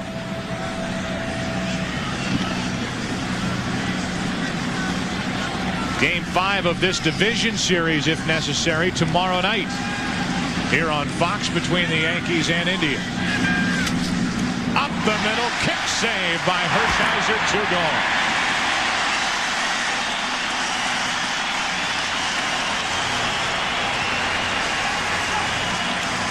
Rock and Roll Hall of Fame, it's only appropriate to say, pick it, Wilson. All right. And he does. Hershiser has always been a very good pitcher at doing all the other things that it takes to be a good pitcher. Field his position, better than average pickoff move, good hitter, good bunter. And good footwork. Last 4 batters, he made the play on the bunt by Sanchez, and now the good play on the backhand on the ball hit up the middle by O'Neill. 2 out, nobody on for Bernie Williams. That tailing pitch missing inside for ball 1. And Orel Hershiser just will not get that pitch from the home plate umpire. Numbers for Williams not too Williams-like. 1 out of 11 in this series so far. 2 out, nobody on in the 5th. 1-1. Williams a good middle zone and middle in low ball hitter. You see that zone right there? That's where Hershiser has been trying to go on him all night. Throwing that sinker that starts at the belt buckle, tails back over the inside part of the plate. He was able to exploit it in Bernie Williams' first at bat. Tried to go back in there with the first pitch this at bat. Time for some new ammo there. O'Neill got shattered on that pitch from Orel Hershiser. Some other big league hitters might want to watch that the way he's been going. Off the end of the bat into center for Grissom. And Hershiser is second 1-2-3 inning of the night. Halfway through it, Orel's pumped up. Indians come to bat down by a run. Bat down by a run.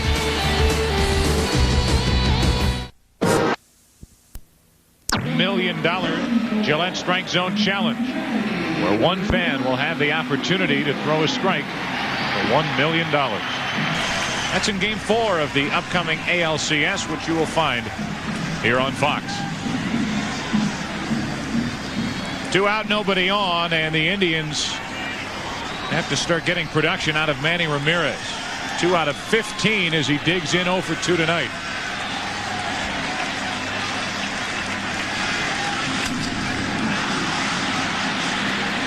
To the right side, O'Neill is in to get it.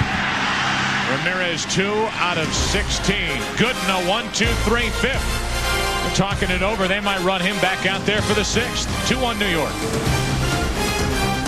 5 innings here in Cleveland with the Yankees leading 2-1. Leading 2 games to 1. Joe Buck, Bob Brenly, Tim McCarver. Did you think that these 2 starters, the way they both started, would each get through 5 innings tonight? Hey, I don't put anything by either one of these guys. You know, they're able to step it up in a big situation. They haven't looked commanding at times tonight, but when they've needed big pitches, they've been able to come up with them. Yeah, both with shaky starts. The 2 runs in the first inning by the Yankees. The biggest play in this ball game, the play by Brian Giles to nail Tino Martinez to end the first inning. And just like that, Tino leads it off and grounds to first. Fair ball, 1 pitch, 1 out. In the 6th. Martinez now 0 for 2 was hit by a pitch back in the first inning. That's how he reached when he was gunned down at the plate. Cecil Fielder walks in. An RBI single in the first. He grounded out to first in the 3rd. Hershiser's been able to get Cecil Fielder to chase sliders that are way out of the strike zone, never in the strike zone. Cecil swung at a couple of them last at bat.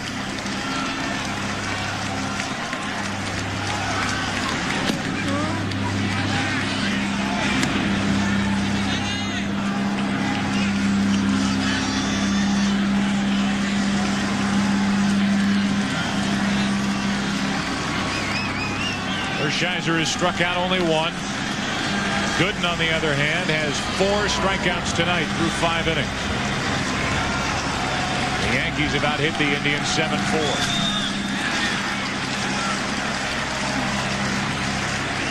Talked about how Fielder was such a low ball hitter. Pitchers try to go up the ladder on him, but Bob mentioned earlier that that's one reason Joe Torre has Fielder in the lineup. To be successful, Hershiser has to stay down with his fastball. I think that last pitch is the best pitch Fielder's going to see in this at bat. And to reach for that, strike 2. Go see that one again, I'll guarantee you that. That 1-0 fastball, he challenged him, and then he said, I'm not doing that again. Off the end of the bat. If you can get Cecil Fielder to take swings like that, you're going to control him. He may get a base hit punch through the right side once in a while, but you're going to keep him in the ballpark. Laid off 2-2. And look how far outside that pitch was. Sandy Alomar is sitting behind the left-handed batter's box, and Fielder had to check his swing. He was ready to attack this ball. Once again, never in the strike zone. It starts out outside and goes further away.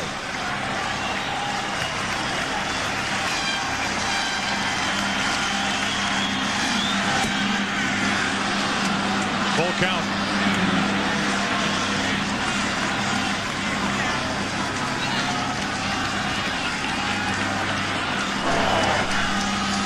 Got to get another breaking ball here, doesn't it? I would think so. In a one-run ball game, first and foremost, you stay away from the hitter's strength. Hershiser started and stopped as we await the 3-2 pitch to Fielder.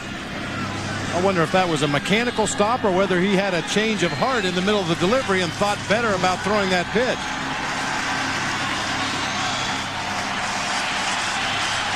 Whoops. It didn't look mechanical. Now the 3-2. 2 out and a breaking ball.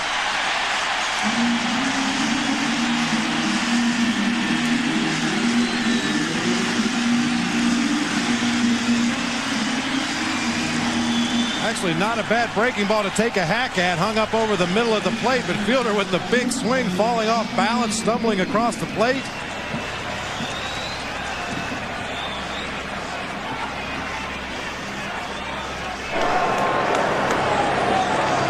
Tight rotation on that slider. Starts over the inside corner, breaks it right over the heart of the plate. Now Hayes skies one to center. Back-to-back 1-2-3 innings for Orel Hershiser. He's dialed in doing his part. Tommy Justice Williams coming up for the Indians, down 1. Gooden has thrown 85 pitches through 5 innings. Graham Lloyd, the left-hander, Ramiro Mendoza, the right-hander. Here's what we think is going through Joe Torre's mind right now. Doc Gooden will be allowed to pitch to Tommy. If Tommy gets on, one would think that Lloyd would come in to pitch to Justice and then Ramiro Mendoza after Justice. Otherwise, there's no reason really to have Graham Lloyd up right now. We assume that's what Joe is thinking about this point. Awful big risk in a one-run game with a guy like Tommy at the plate. They stick with Gooden, who misses for ball 1.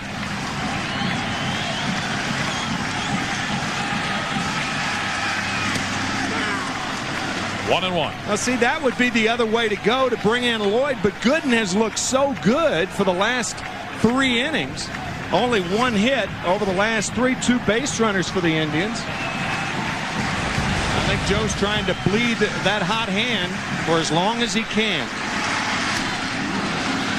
He's up on the count, 1-2 on Tommy. And because Joe Torre also has left-hander Mike Stanton in reserve down in that bullpen, he can afford to burn the left-hander Graham Lloyd to come in and get 1 big out should he feel that that's a turning point in the ballgame.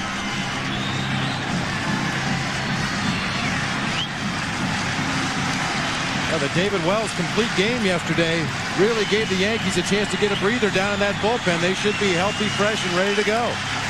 1-2 on Tommy. 1 away. And how much more do you want from Dwight Gooden if you're the Yankees? He struck out 5. Here he is pitching in the 6th inning, and he goes through Jim Thome. Well, he's really had his way with Jim Thome tonight. He misses with the first breaking ball, the second one for a strike, the third one for a swinging strike, and then once again, as he did back in the 3rd inning, Thome swings over the inside curveball. That's the biggest difference in Gooden in the early innings, the first 2, and the last 3 1/3. He has gone to the curveball. Joe Girardi is not going to let him get beat on that fastball right now, not with Justice, who had homered off a fastball earlier. He may throw him the fastball, but not to hit.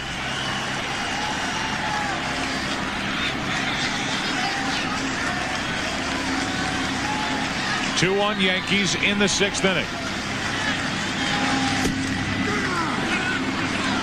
Caught the outside corner 0-1. Well, Joe Girardi does such a good job of receiving that outside fastball. Excellent. He has his palm facing the left-handed batter when he catches the ball. Many catchers will catch it with their palm facing down. Take the pitch out of the strike zone and then try to frame it back in and fool the umpire.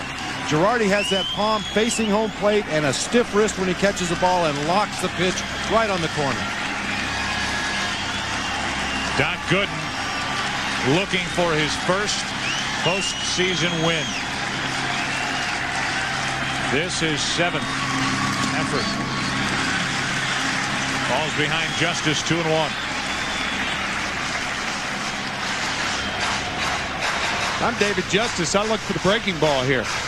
You have the luxury of being ahead in the count. If he throws a nasty one, you take it. Here it comes. Justice went. Tried to check his swing, and it's a 2-2 count. That's a great pitch to a left-handed batter that likes the ball down and in. That slider starts in the happy zone. Justice starts his swing, and then the bottom falls out of that slider, goes out of the strike zone. Very tough pitch for a left-hander to handle if you've got good movement on that slider.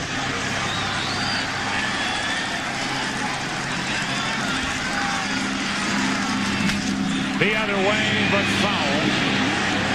And it's still 2-2.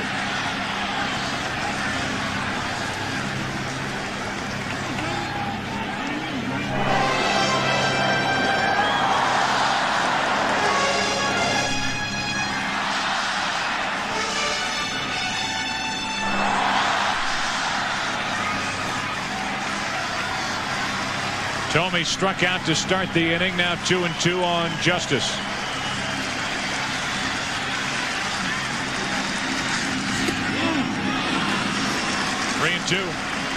Tried to come back with that same slider down and in, get Justice to swing again. This time it was a little bit too high. Justice doesn't bite.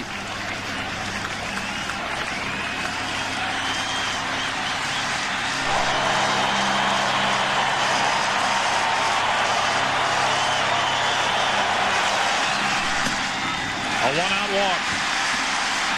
And the tying run is on for Cleveland in the 6th inning right now for a Miller Lite game break. Back to Chip Carey in Hollywood. All right, Joe, thank you very much. Dwight Gooden has a good one going. So did Mike Mussina today. He was absolutely fantastic against the Mariners, winning both starts, struck out 16 Mariners in 14 innings. The ALCS Wednesday on Fox. Baltimore's pitching has been outstanding. Back to you at the Jake. Thank you, Chip.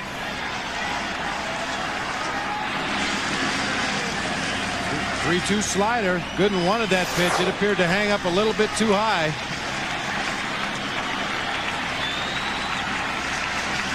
Now the tying run is on. 1 out for Cleveland. Matt Williams at the plate. Ball 1 from Gooden. Matt Williams has hit 2 rockets in this game. One a double off the center field wall, and one sending Ray Sanchez, the second baseman, to his right. He, more than any other Indian hitter tonight, is locked in on Gooden. He doesn't bite for that breaking ball away, or hasn't yet. Takes it for a strike, 1-1.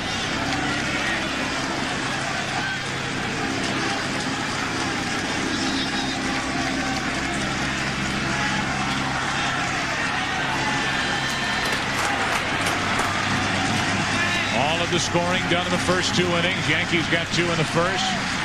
Indians got a run in the second and a home run by Justice. He's at first here with 1 out. And a drive to left center field. At the track, Williams says he has it. 1 step in front of the wall, 2 out.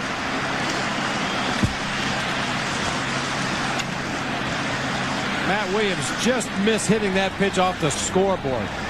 Hit it on the good part of the bat, just got under it a little bit too far. The hanging breaking ball.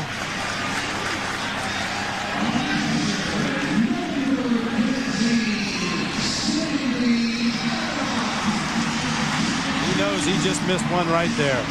Matt Williams just missed a grand slam in game 1, and he just misses a 2-run homer to put the Indians up here. collective sigh of relief in the New York area. And on the 99th pitch, his next pitch would be his 100th. And remember, we told you that Joe Torre said it would be about 100 pitches. After that curveball to Williams, you got to think Joe's leaning toward Mendoza. He wants Gooden to tell him the truth. Now he's talking to Girardi. Okay, I trust you, but you better tell me the truth. And it looked like they did.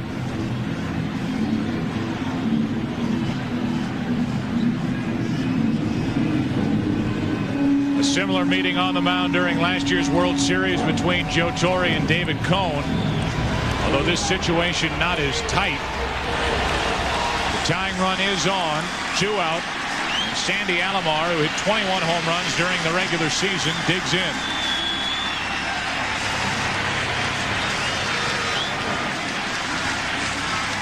One on, 2 out.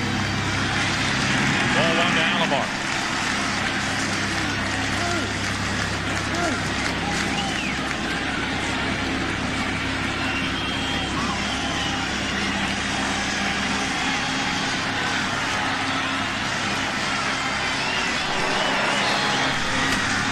Little squirter, third baseline, tough play, Gooden. Base hit.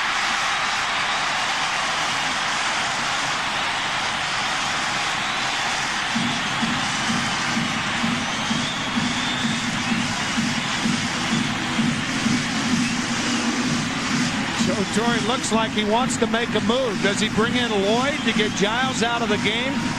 This a little swinging bunt in no man's land. Neither Girardi nor Gooden could make the play, particularly after Girardi slides into Gooden.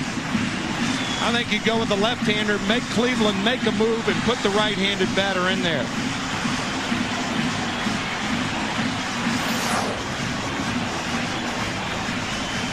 That's the decision here for Joe Torre. Do you want Giles against a right-hander, Mendoza, or do you bring in the left-hander and force the hand of the Indians? You might see Hershiser. What an effort tonight by Dwight Gooden, looking for his first postseason win. Well, you just have to smile when you look at Dwight Gooden and think of where he has been, what he's trying to do here tonight, and this play that goes for a base hit, guys, is the one that ends his night. And a heads-up play at the end of that play by Tino Martinez. He saw the collision between Girardi and Gooden, a possibility for an errant throw. Martinez comes off the bag in a defensive ready position in the event of a bad throw. Graham Lloyd, the left-hander, will take over. And of the decision for Mike Hargrove, as Giles is lifted, he had either really Fernandez or Hershiser, and he'll go with Tony Fernandez. 2 on, 2 out, 2-1 Yankees in the 6th. Well, not much of a sample, but Fernandez has seen Graham Lloyd twice. He's 0 for 2. Brian Giles has seen him twice. He's 2 for 2.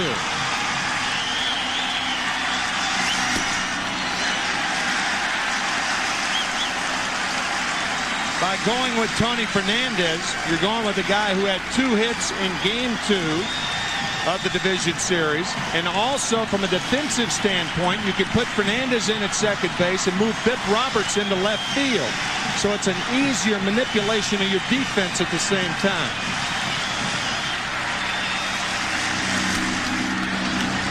One and one on Fernandez. Talked about this in Game 2 when Tony Fernandez was in the lineup. Highest batting averages in the American League against left-handed pitchers, and Fernandez number 2 on the list.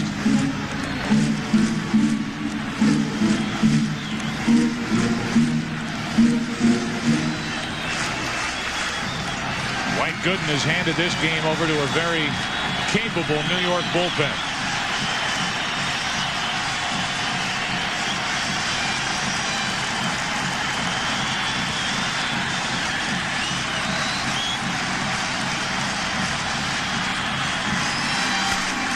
To third, but foul, and strike 2.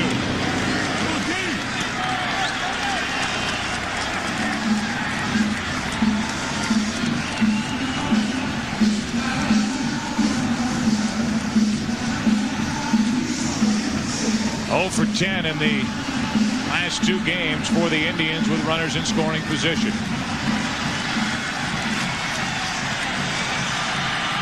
Justice, the tying run, the lead runner at second.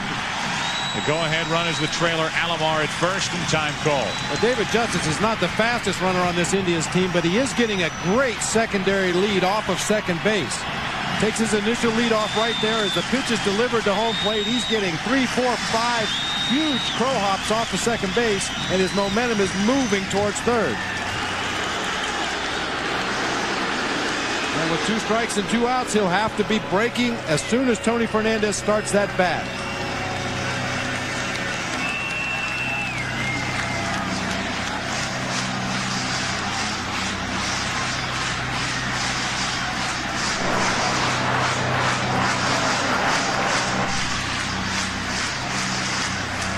Justice has been on second base for a couple of at-bats now and had a chance to peer in there at those signs. You always have to be careful of those veterans.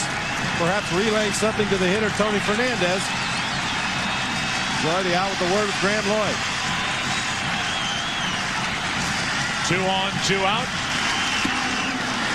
2 and 2 on Fernandez.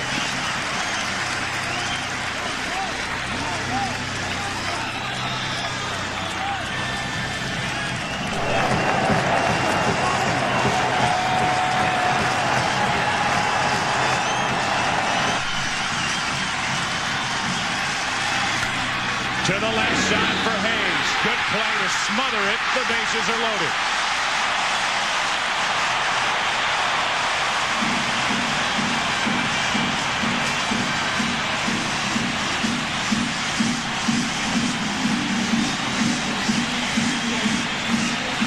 That in-between hop that had "eat 'em up" written all over it. This ball with that overspin right there, there's nothing Charlie Hayes can do but try to smother it. Now he almost kicks it and intelligently does not make a foolish throw to first base. And the only play he has is at first base because the Yankees were not holding Sandy Alomar on first. He got a great jump on contact. No play at second. Charlie Hayes has to eat it. And there was no way Graham Lloyd was going to pitch to Marquise Grissom with Ramiro Mendoza warming up.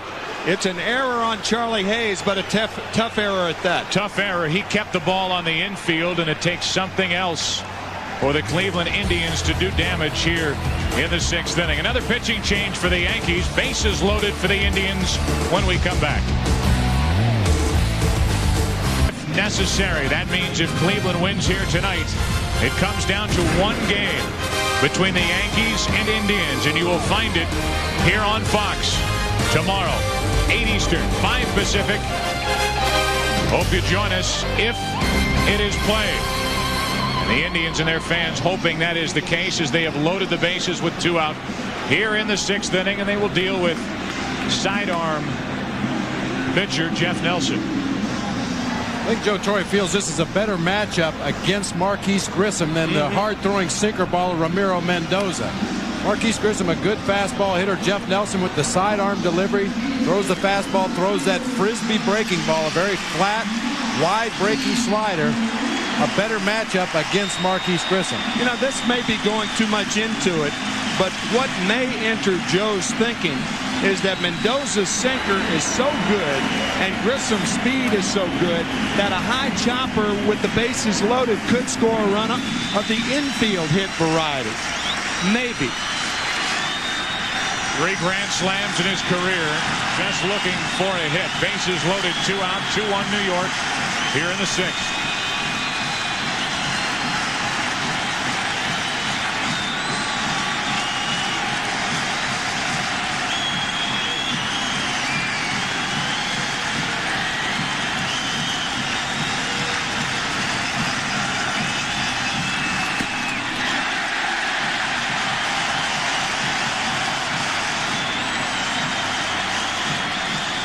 Unorthodox delivery from Jeff Nelson. A little hesitation in the middle.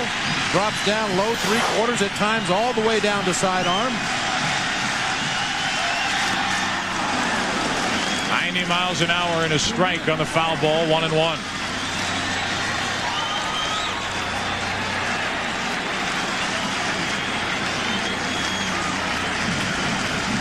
guy's been pounding away for the Indians for years. Moved from Municipal Stadium here at Jacobs Field. Indians with the bases loaded, 2 out for Grissom. Strike 2. He missed the 0-1 pitch by fouling it back. This pitch too high to handle. Jeff Nelson, the pitcher that came on in game 1 with the bases loaded, threw 1 pitch to Matt Williams. The 7th inning, leading by a couple, and Williams flying to the wall and right, caught by Paul O'Neill.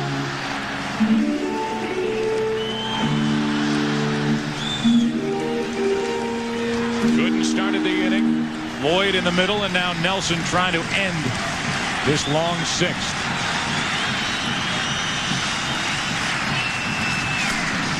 And the pop up to the right side. Sanchez is there, and Jeff Nelson has done it again.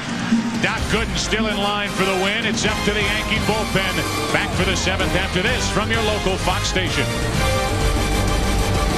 Bib Roberts moves from second base to left field. Tony Fernandez, who reached on the error as a pinch hitter, takes over at second. We get into the 7th. Hershiser back to work. 2-1 New York. And Girardi leads it off, takes a ball. It'll be Girardi, Sanchez, and Tim Raines for the Yankees up by a run.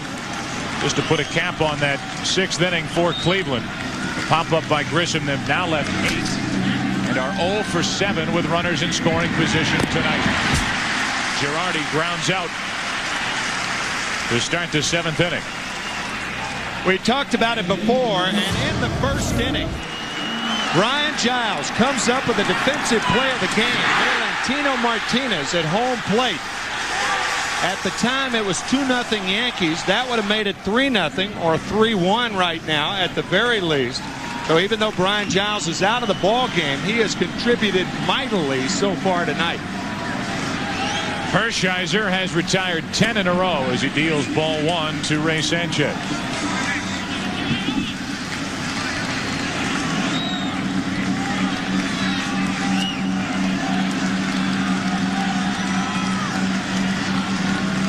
Sanchez tried to bunt his way on his last time up. Questionable call on his part. Hershiser took care of it. The putout was scored 1-3.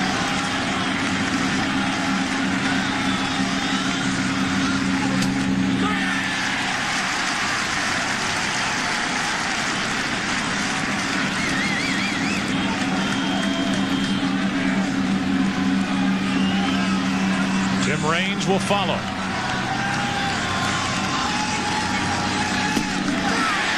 Strike 2. He may be 39 and contemplating retirement, but he can still pitch. We talked about that look earlier in the game. He had it even when the Yankees scored the 2 runs. That play by Brian Giles energized Hershiser.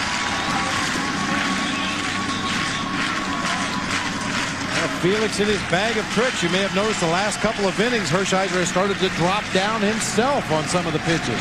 Drop down on the slider, make it break a little bit wider. Drop down a little bit further on the sinker, try to get a little more movement on that pitch.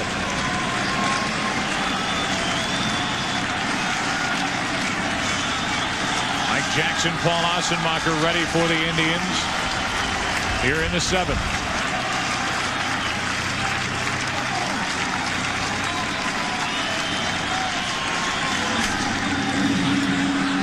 Still 2-2.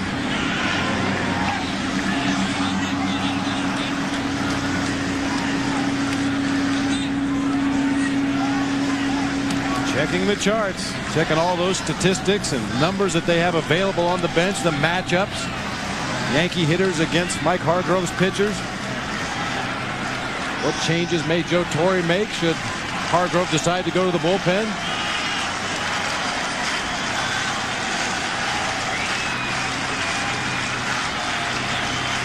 Hershiser approaching 100 pitches. This is number 91 coming up on 2-2 to Sanchez.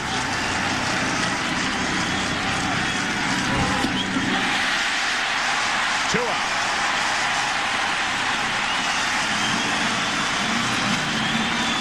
The Before Raines walks in, we'll give you our Aflac trivia question. Last night, Paul O'Neill hit the 4th grand slam in AL Divisional Series history. Who hit the other 3? You only have to think back to 1995. My short-term memory is shot. I can't remember yesterday's game. I remember 30 years ago better than I can what I had for breakfast this morning. Raines, who, if you remember, grounded out to second in the 1st, grounded out to 1st in the 2nd, struck out in the 4th, and ate oatmeal this morning. Andy Pettitte would tow it up tomorrow night in Game 5 if there is Game 5. 1-1 on Raines.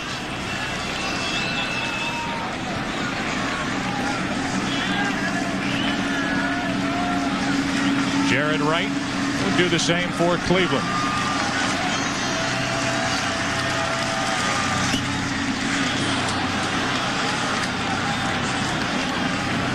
Two balls and a strike and a visit from Alomar to Hershiser.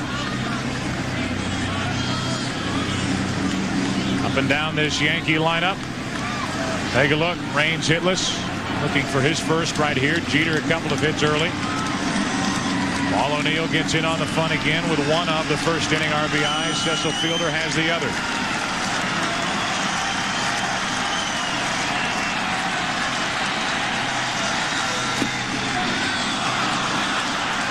Three and one on Raines. Looks like Hershiser's thinking with Raines up there is to stay away. If he hits a mistake away, it's a single. If he hits one inside, could be a long ball.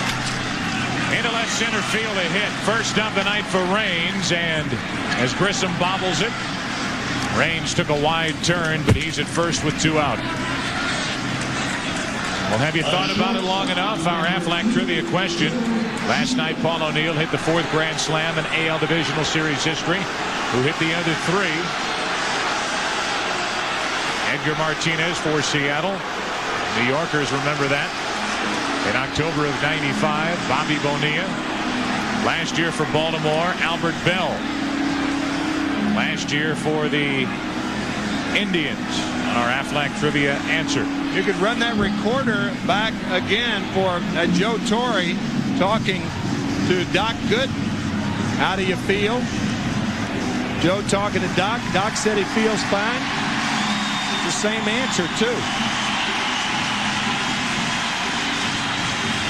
The only change that'll take place here in the 7th inning is that Chad Curtis takes over to run at first for Tim Raines. And just judging from Hershiser's performance and how much he wants this game, there was no way that Mike Hartwell could have taken him out to face Derek Jeter. Now, maybe Paul O'Neill, we may see Ossenmacher, but Hershiser will be throwing to first base a few times to try to keep Curtis close, too.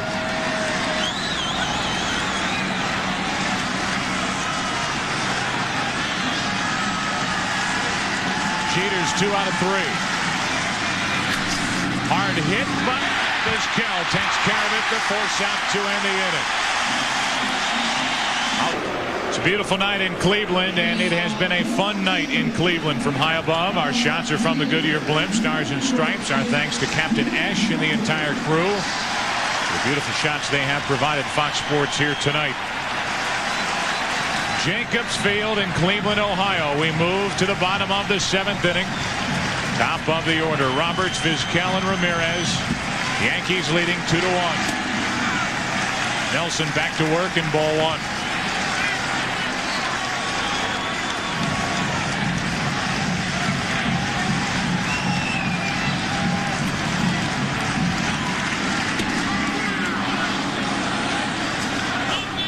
Chad Curtis, who took over on the bases for Tim Raines, now takes over defensively and left.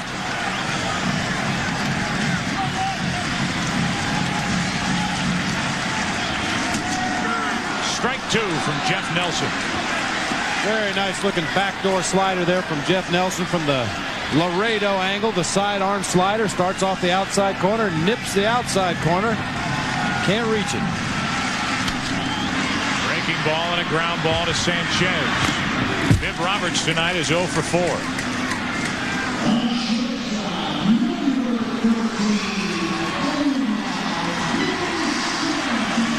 As we play here in the 7th inning, we remind you that at the end of today's game, Tim, Bob, and I will be selecting the Chevy Truck Player of the Game. All of the scoring in the first 2 innings, the Yankees got 2. An RBI double by Paul O'Neill. And a base hit with 2 out from Cecil Fielder to score a run. And the Yankees got 2 in the first. Hershiser settled down from there on. And then in the second for Cleveland, a leadoff home run from David Justice, followed by a double by Williams. But Gooden in the bullpen through the rest of the night, hanging on to this 1-run lead.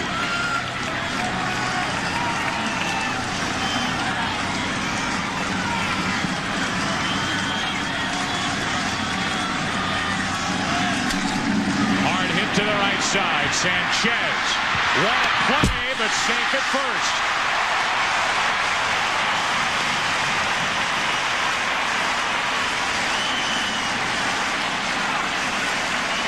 What a play it would have been. You've heard of the triple-double in basketball. Watch the double flip by Sanchez. Once, twice, strong throw, but errant throw backed up by Girardi. Oh, what body control to know where he is in the course of those barrel rolls and be able to get to his feet and have his body pointed towards first base, at least in a position to make a throw. No surprise that it's ruled a base hit for Vizquel, his second of the night, and here is Ramirez, who is struggling. Strike 1 from Nelson. You could see Nelson with that slide step. He barely came to a stop. It was almost a balk. And the reason he has to hurry his throws home like that, he's tall, it's a tough time unwinding. 13 out of 15 that have tried have stolen against him this year. There goes Vizquel. Had a good jump, but Ramirez fouled away strike 2. Yeah, that walking lead at first base, Nelson didn't make him stop. He would have stolen that base easily off Jeff Nelson. Much like back in the 3rd inning after drawing a leadoff walk, Vizquel was allowed to get his momentum moving towards second base. At the time, Doc Gooden did not make him stop. Vizquel off and running, stole the base easily without a throw from Joe Girardi. Sometimes you don't make a runner stop if his feet are stopped. Sometimes by leaning towards second base, he gets as much momentum because it carries that back leg across. One of the best deterrents for the stolen base is to make him wait.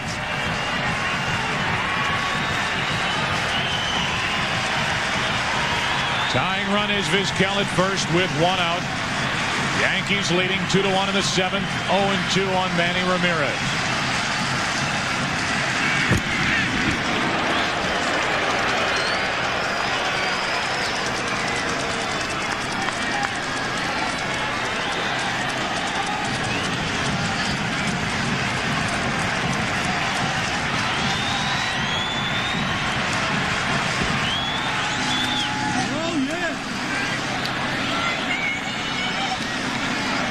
Jeff Nelson trying to keep all those fastballs up above the belt of Manny Ramirez. We documented earlier, a very, very good low ball hitter. That is the direction that most of those sinkers are going to take from Jeff Nelson. So he's really making an effort to keep those pitches up. Ramirez only able to foul it back.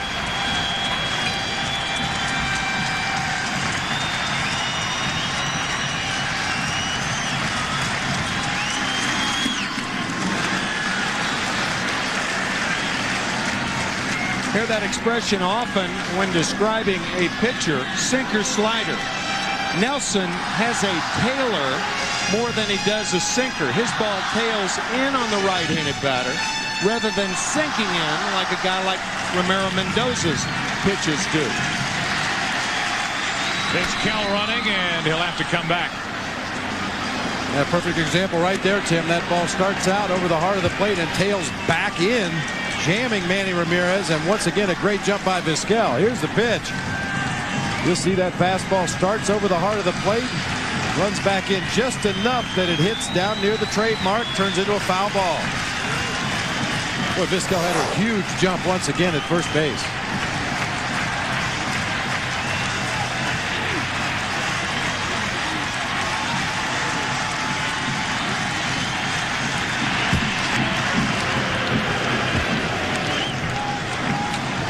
I think if Joe Torre can see Nelson get Ramirez out of there, then he can bring the left-hander Mike Stanton in to pitch to Tomey. And he's protected both ways against the stolen base and the left-handed batter. Ramirez right at Hayes. 2 gone.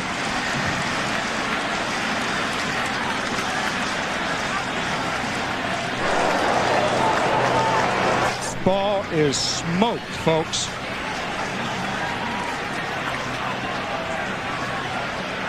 You can see Charlie Hayes not guarding the line here in the 7th inning. Yankees with a 1-run lead, playing in his routine position, and was right there to catch that line drive. With Tomey coming up, we expect to see Mike Stanton. Keep this in mind. If pitching and defense wins championships, this New York bullpen now 11 complete shutout innings in this series.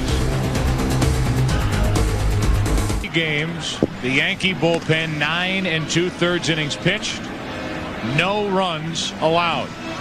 And now you can update that to 11 as we play here in game 4. An ERA of 0. They've used Lloyd, Nelson, and now we'll go to the left-hander Stanton here in the 7th.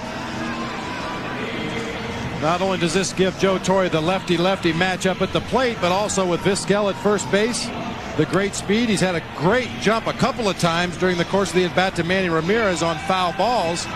Perhaps shorten up that lead at first base and not allow Vizquel to steal in this situation. That's why Joe Torre and the Yankees were praying that somehow they could get Ramirez out of there. And it was the toughest way possible. He hit a laser to Charlie Hayes at third base. Had it been by Hayes at second and third, now you bring Stanton in. You don't have to worry about the stolen base. You have to worry about Tomey and Justice. We have Mike, the first base coach, Dave Nelson for the Indians. Here are his thoughts on what's about to transpire. You know what? He's going to try to get ahead of Jimmy right away. But he's not going to make him hit a fastball. I think he's going to throw him breaking ball first pitch.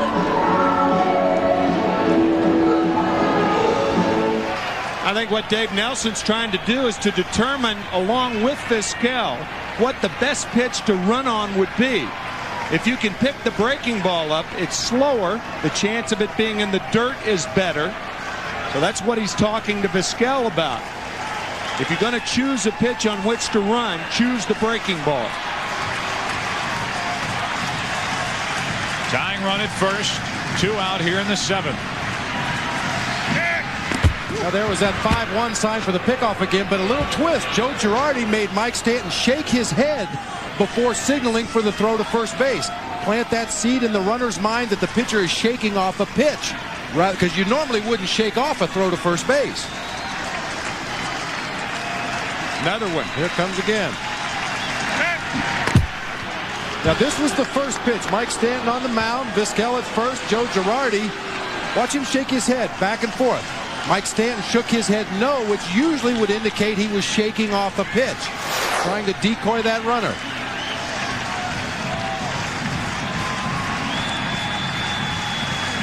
And here comes your first pitch breaking ball. Up and in for ball 1. 2 out of 8 is Tomey, career against Stanton.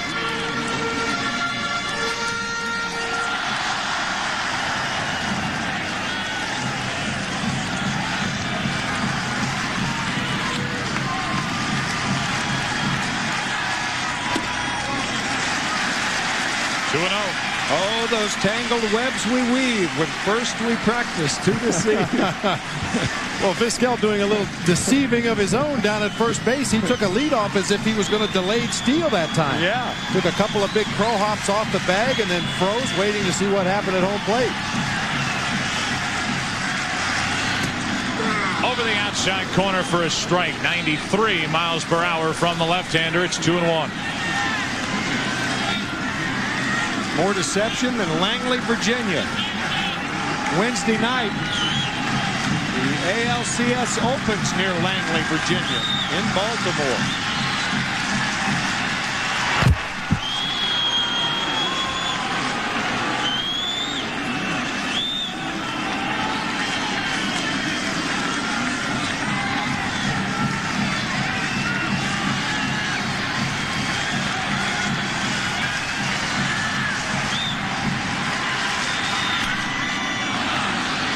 To the left side and out of play. 2-2.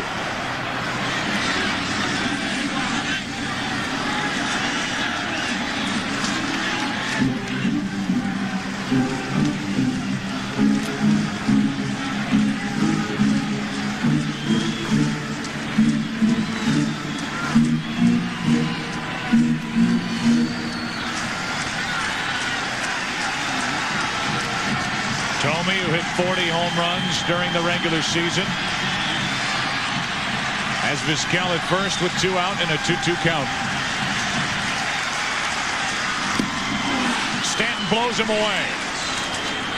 And that Yankee bullpen dominance continues through 7 here in Cleveland. Game 4, 2-1 New York.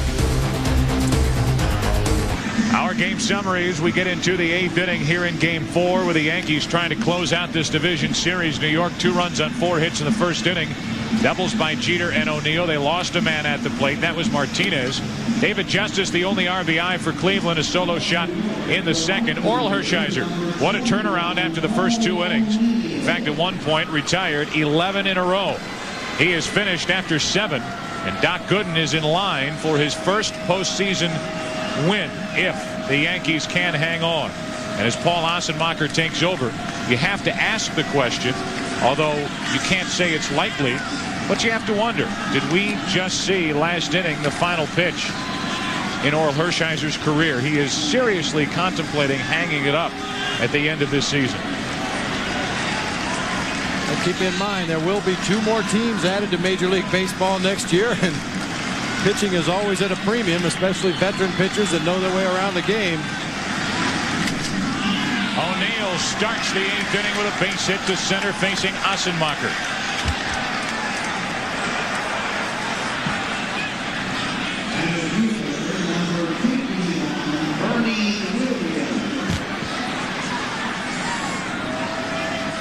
Ted Williams was once asked if he guessed as a hitter, and he said, I guess.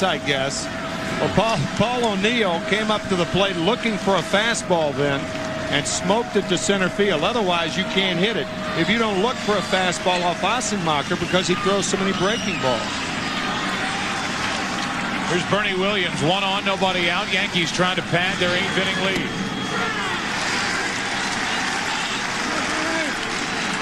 Oh for 3 tonight is Williams, and 1 out of 12 in this series.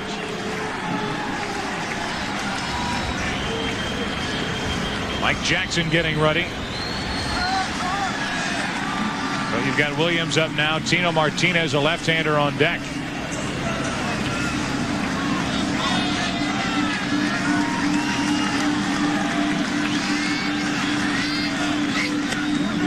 One and one on Williams.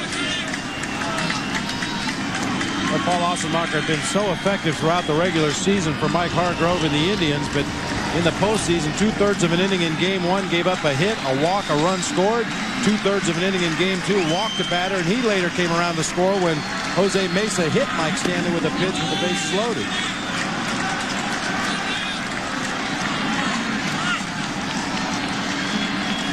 Well, Mariano Rivera warming up. You would think that Joe Torre would allow Stanton, the left-hander, pitch to David Justice and then bring in Rivera.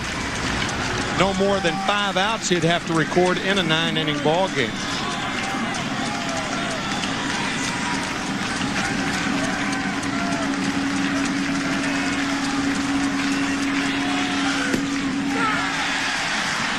outside corner, 2-2.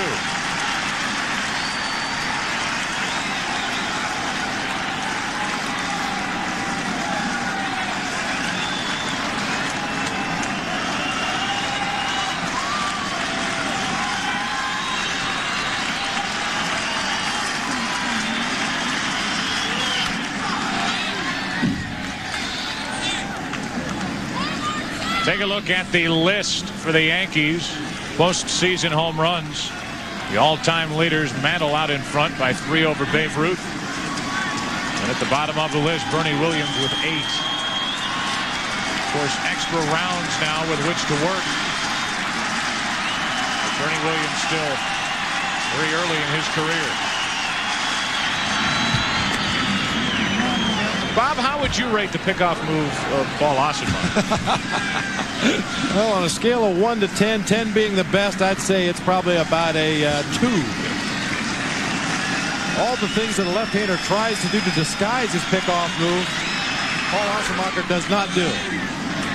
A lot of people go with the thinking that if it's that bad, don't throw over there. Absolutely. They'll never know how bad it is. Don't show it. Don't let them see how poor that pickoff move is. To the sublime of Andy Pettit. You can immediately see Paul Ossenbacher's upper body rocking back. His head rocks back.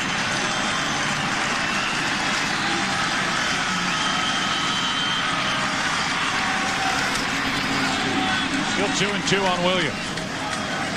And Bernie Williams has gotten a couple of good breaking balls to hit. Fouled them both off to the third base side. Unable to stay back and stay inside the ball and keep it fair.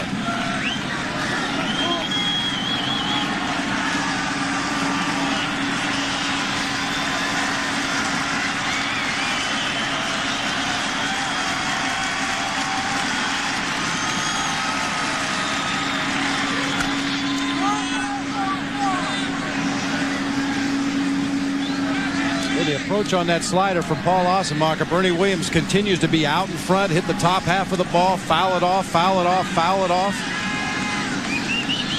If you're thinking right field on this pitch, you can drive this ball a long way. See, that's a breaking ball right over the heart of the plate. Bernie Williams just jumping out there a little bit too quickly. Of course, with 2 strikes, he's very much in a defensive mode up there at the plate, just trying to foul off anything around that zone. Those have been 3 good pitches to hit.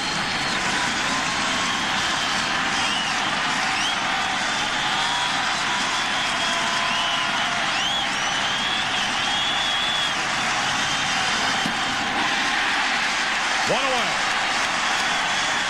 Right now for a Miller Lite game break. Back to Chip Carey in Hollywood. All right, gentlemen, thank you very much. Yankee fans everywhere hoping that today will be just like a year ago today, when the Yankees knocked off the Rangers and moved on into the ALCS. If there's a Game 5, we'll have it tomorrow. If not, the ALCS again Wednesday here on Fox. Back to you at the Jake. Thank you, Chip. Here is Tino Martinez, 1 on, 1 out.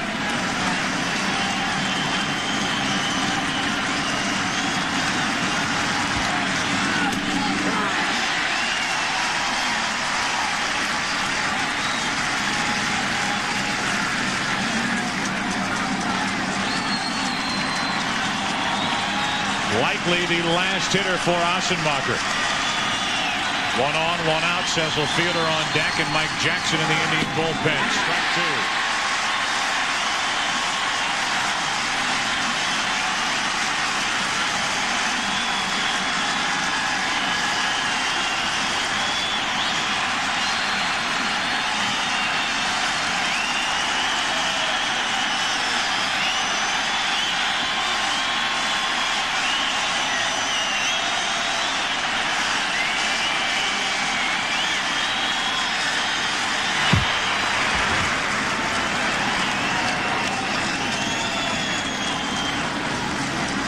There's that 2 again.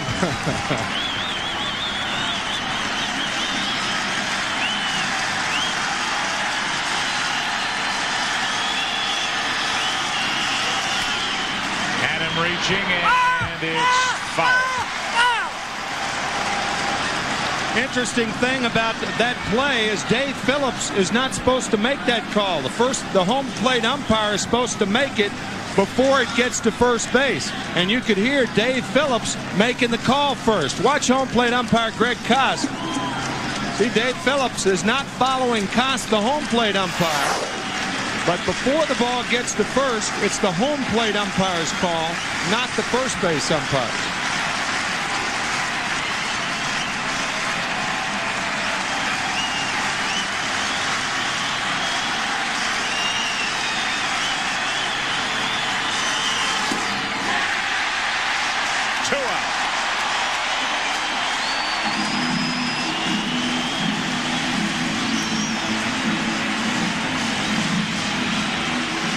The left-handed hitters around the league are well aware of Paul Ossenmacher's slider. There's 3 of them. That one pulled foul. Number 4, see you later. Mike Hargrove out to take the handoff from Ossenmacher. Wednesday night, it's game 1 of the 1997 ALCS in Baltimore. The Orioles taking on the winner of this series. Coverage begins 8 Eastern, 5 Pacific on Fox on Wednesday night. And as Mike Jackson deals strike 1 to Cecil Fielder, we remind you, if necessary, game 5 of this series tomorrow night, again here on Fox.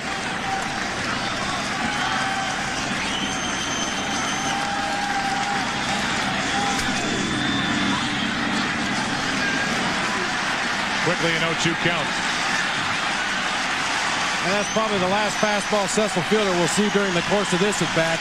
It's like Paul Ossenmacher, Mike Jackson's best pitch is a slider, a very sharp, late-breaking slider. We saw Fielder chase a lot of bad sliders earlier against Orel Hershiser.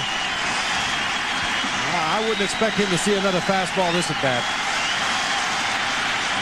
And if he does throw a fastball, it will not be in a location where Fielder can hurt him.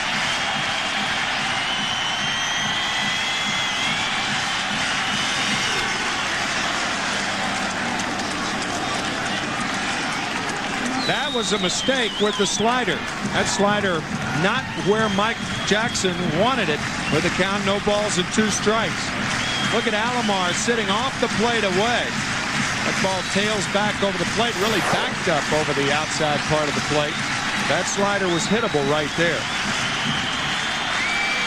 O'Neill running, and Fielder fights it off. Well, he did get another fastball, but it was in a good location, up and in right on the fist. You take a look at Mike Jackson's scouting report. He throws that fastball into mid-90s with late movement, late breaking slider. He probably will not throw a changeup in this situation, but he will work both sides of the plate, and we've seen him do that already on Cecil Fielder. O'Neill was running on that last pitch.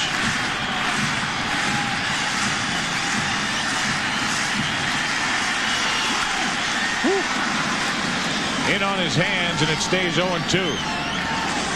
And that was an inside slider. We mentioned Jackson throws this pitch to both sides of the plate. This is supposed to start at Cecil Fielder and break across the inside corner. And Cecil does a pretty good job of fighting that pitch off. That's a very good point, Bob, because you could see Alomar was set up inside. It wasn't one of those where he was set up outside and had to move back over the inside part of the plate.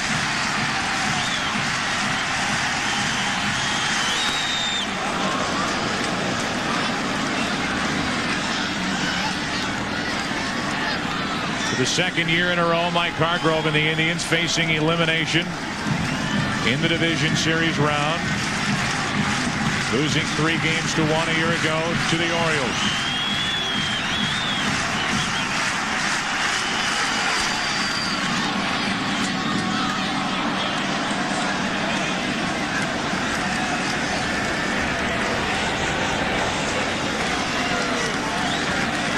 Somebody's relaxed. I'll tell you, for all the pressure there is in this kind of a ball game with everything that's at stake, if you're a true competitor, you gotta love it. You just tingle all over. Every pitch means something.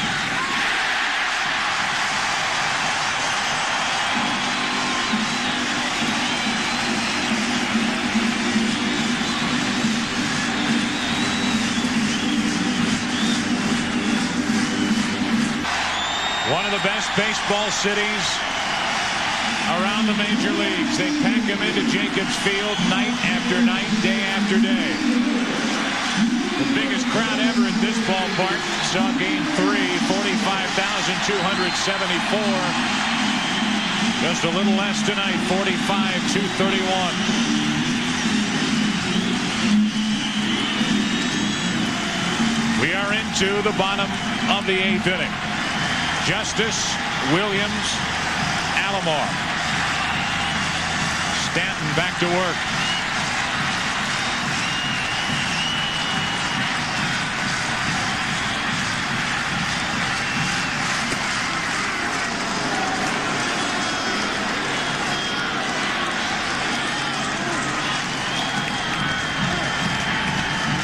Dwight Gooden lasted 5 2/3 innings. Only 1 run on 5 hits. Been the Yankee bullpen ever since. Strike 2 on Justice. 2 nasty fastballs on the outside corner by a former teammate, Mike Stanton. And this will probably be Stanton's last guy with Matt Williams on deck. Then we'll see Ramirez. Mariano Rivera, I beg your pardon. 3 pitches, 1 out. And you know, nobody's going to hit these pitches. You can look for these fastballs, and you're not going to hit them. You can foul them off, but that's about it. 3 fastballs, shredding the outside corner. Oh, man. Those are nasty. Well, and I'll say it once again. Joe Girardi does an outstanding job of holding that ball on the outside corner, really giving the umpire a good look. Stanton does his job. Came on to strike out Tomey in the 7th. Strikes out Justice to start the 8th. Back to the bullpen goes Joe Torre. Bottom of the 8th inning. Yankees hanging on by 1 run. My name is Frank. 8th inning with the Yankees leading 2-1. 1 out in this frame. This Tuesday, can 3 divorced guys juggle fatherhood and dating without losing their minds? Find out when Paul Reiser and Janine Garofalo star in the network premiere of Bye Bye Love, Tuesday, 8 Eastern, 7 Central here on Fox.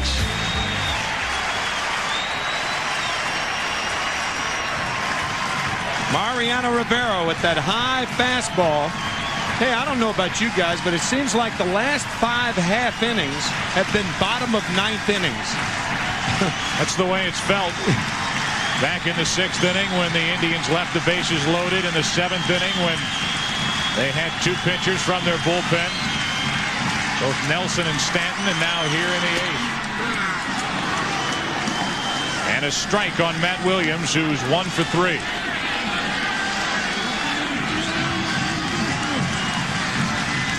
You cannot say enough about this Yankee bullpen.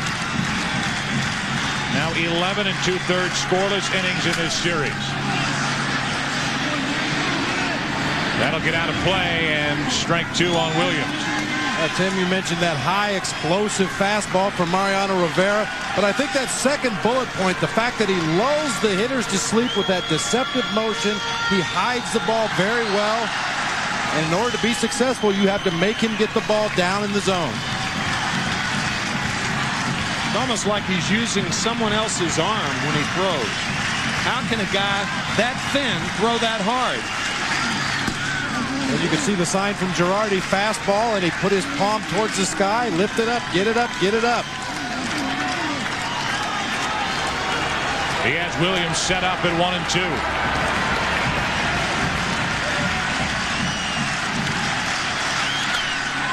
Fought it off, and the fly ball to right for Paul O'Neill. 2 out here in the 8th. Rivera is listed as 6'2", we'll give him that, and 168. I don't think he weighs 160 pounds.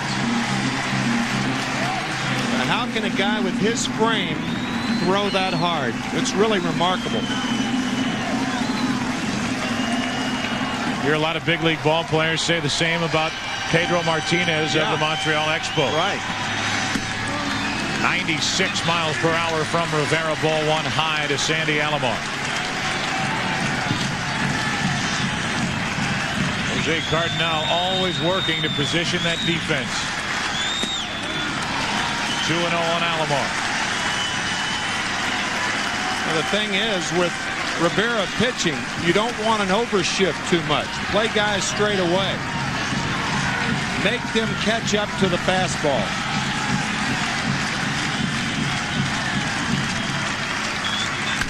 Into right field, well hit.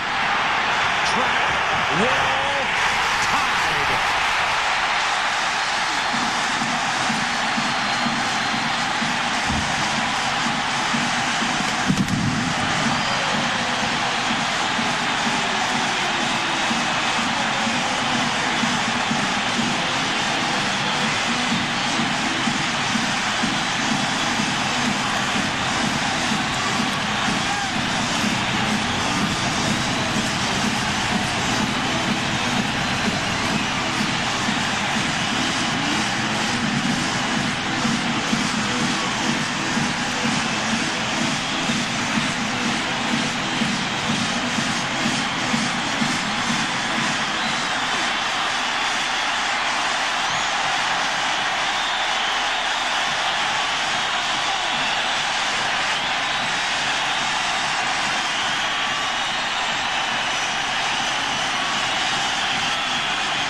What a year.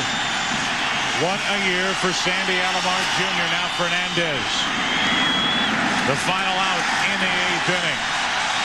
These Cleveland fans. We said that the outfield was positioned for the hitter to catch up to the fastball. Well, Alomar did. Unbelievable. Strike one to Charlie Hayes, leading off the 9th. Well, Sandy Alomar ever had any political aspirations, this would be the time to run for mayor of Cleveland. 7th inning home run in the All-Star game proved to be the game winner. Home run tonight to tie it up.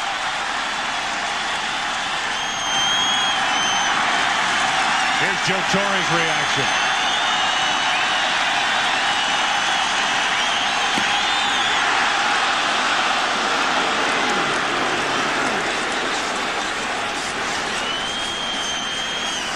Hayes trying to fight his way on base to start this 9th inning. Jackson closed out the 8th by striking out Fielder. 2-2.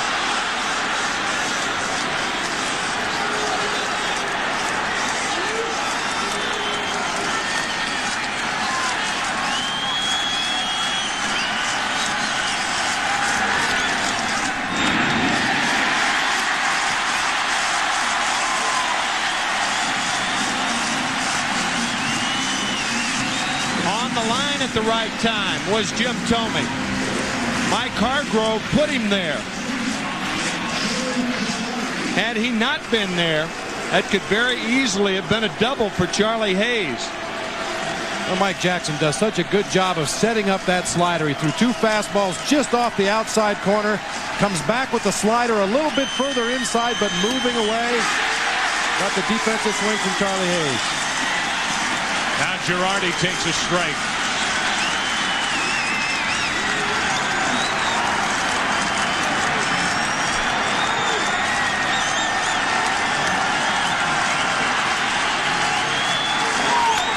Back to Jackson. 2 out.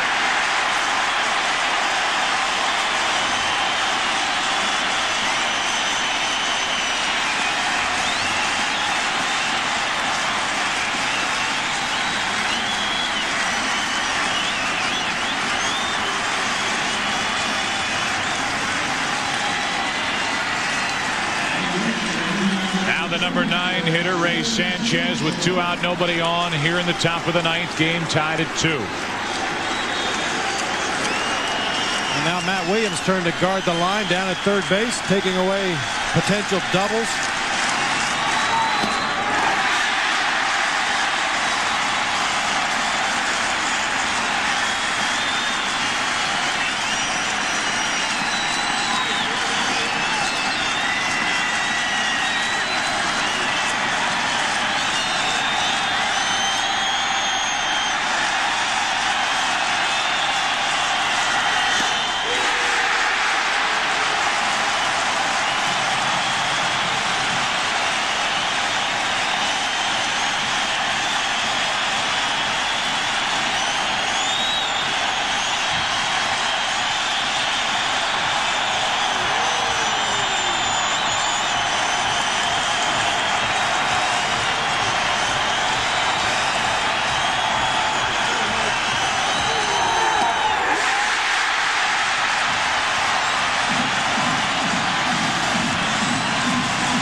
as you look at starting left fielder Brian Giles back in the first inning, Bob Brenly, who knew how big this play would be?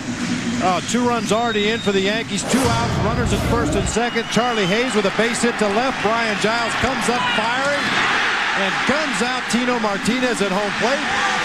Didn't seem like that significant of a play at the time, but 1 more run would be awfully big right now. I think this is a good move by Joe Torre. He brings in Ramiro Mendoza, who worked 3 1/3 innings to get the win in game 1. He saves Mariano Rivera in the process to bring him back tomorrow night if necessary. Mendoza can go deeper in the game, and Joe wasn't going to get any more than an inning out of Rivera anyway. Grissom, Roberts, and Vizquel.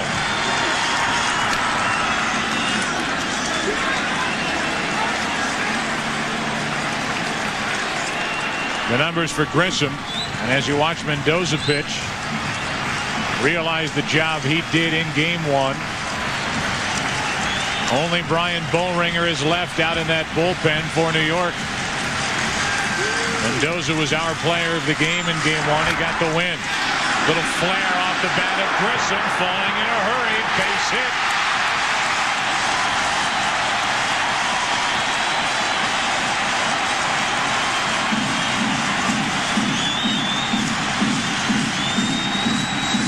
Right before that pitch, Jose Cardinal, the defensive coordinator for the Yankees, stepped up on the top step of the dugout and moved Bernie Williams deeper into center field.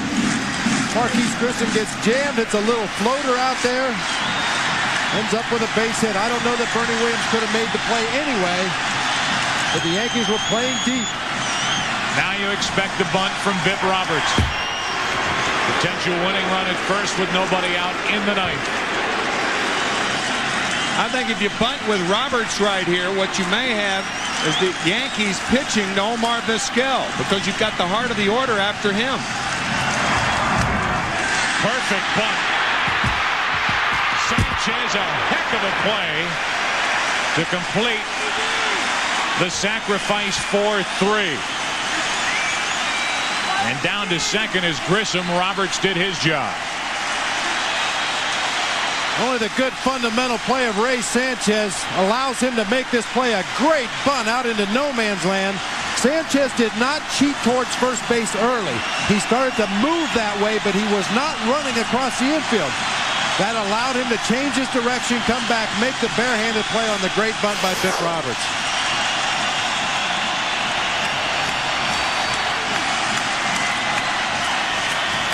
And now Omar Vizquel with Grissom carrying the winning run in his back pocket. A strike from Mendoza.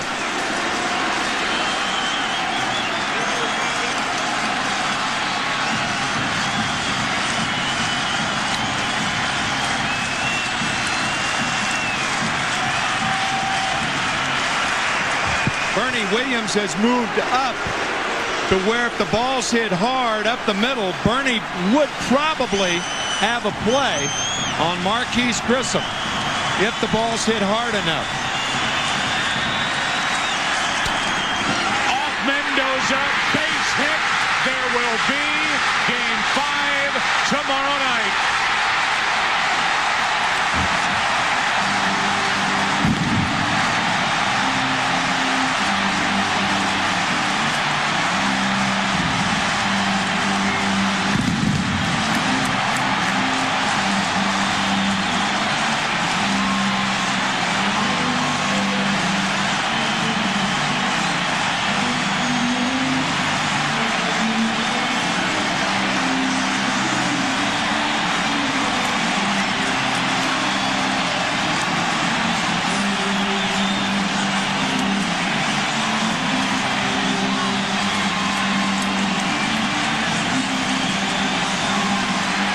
Mendoza not stopped that ball or misdirected it, Bernie Williams indeed would have had a play on Marquise Grissom.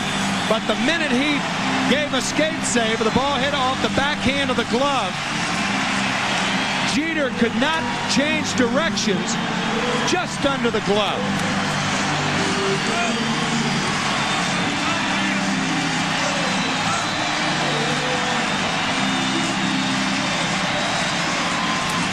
Sandy Alomar senses good things about to happen.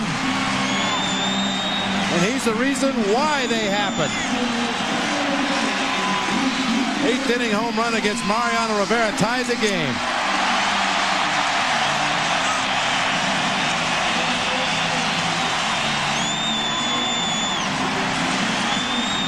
Lost in all this is the night for Omar Vizquel. As you look at Grissom at the plate, saved easily. Vizquel, 3 hits, a walk, a stolen base, and the game-winning RBI hit.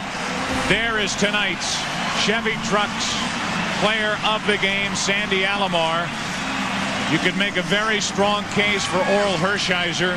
Doc Gooden did everything he could tonight to get his first postseason victory, but it was not to be.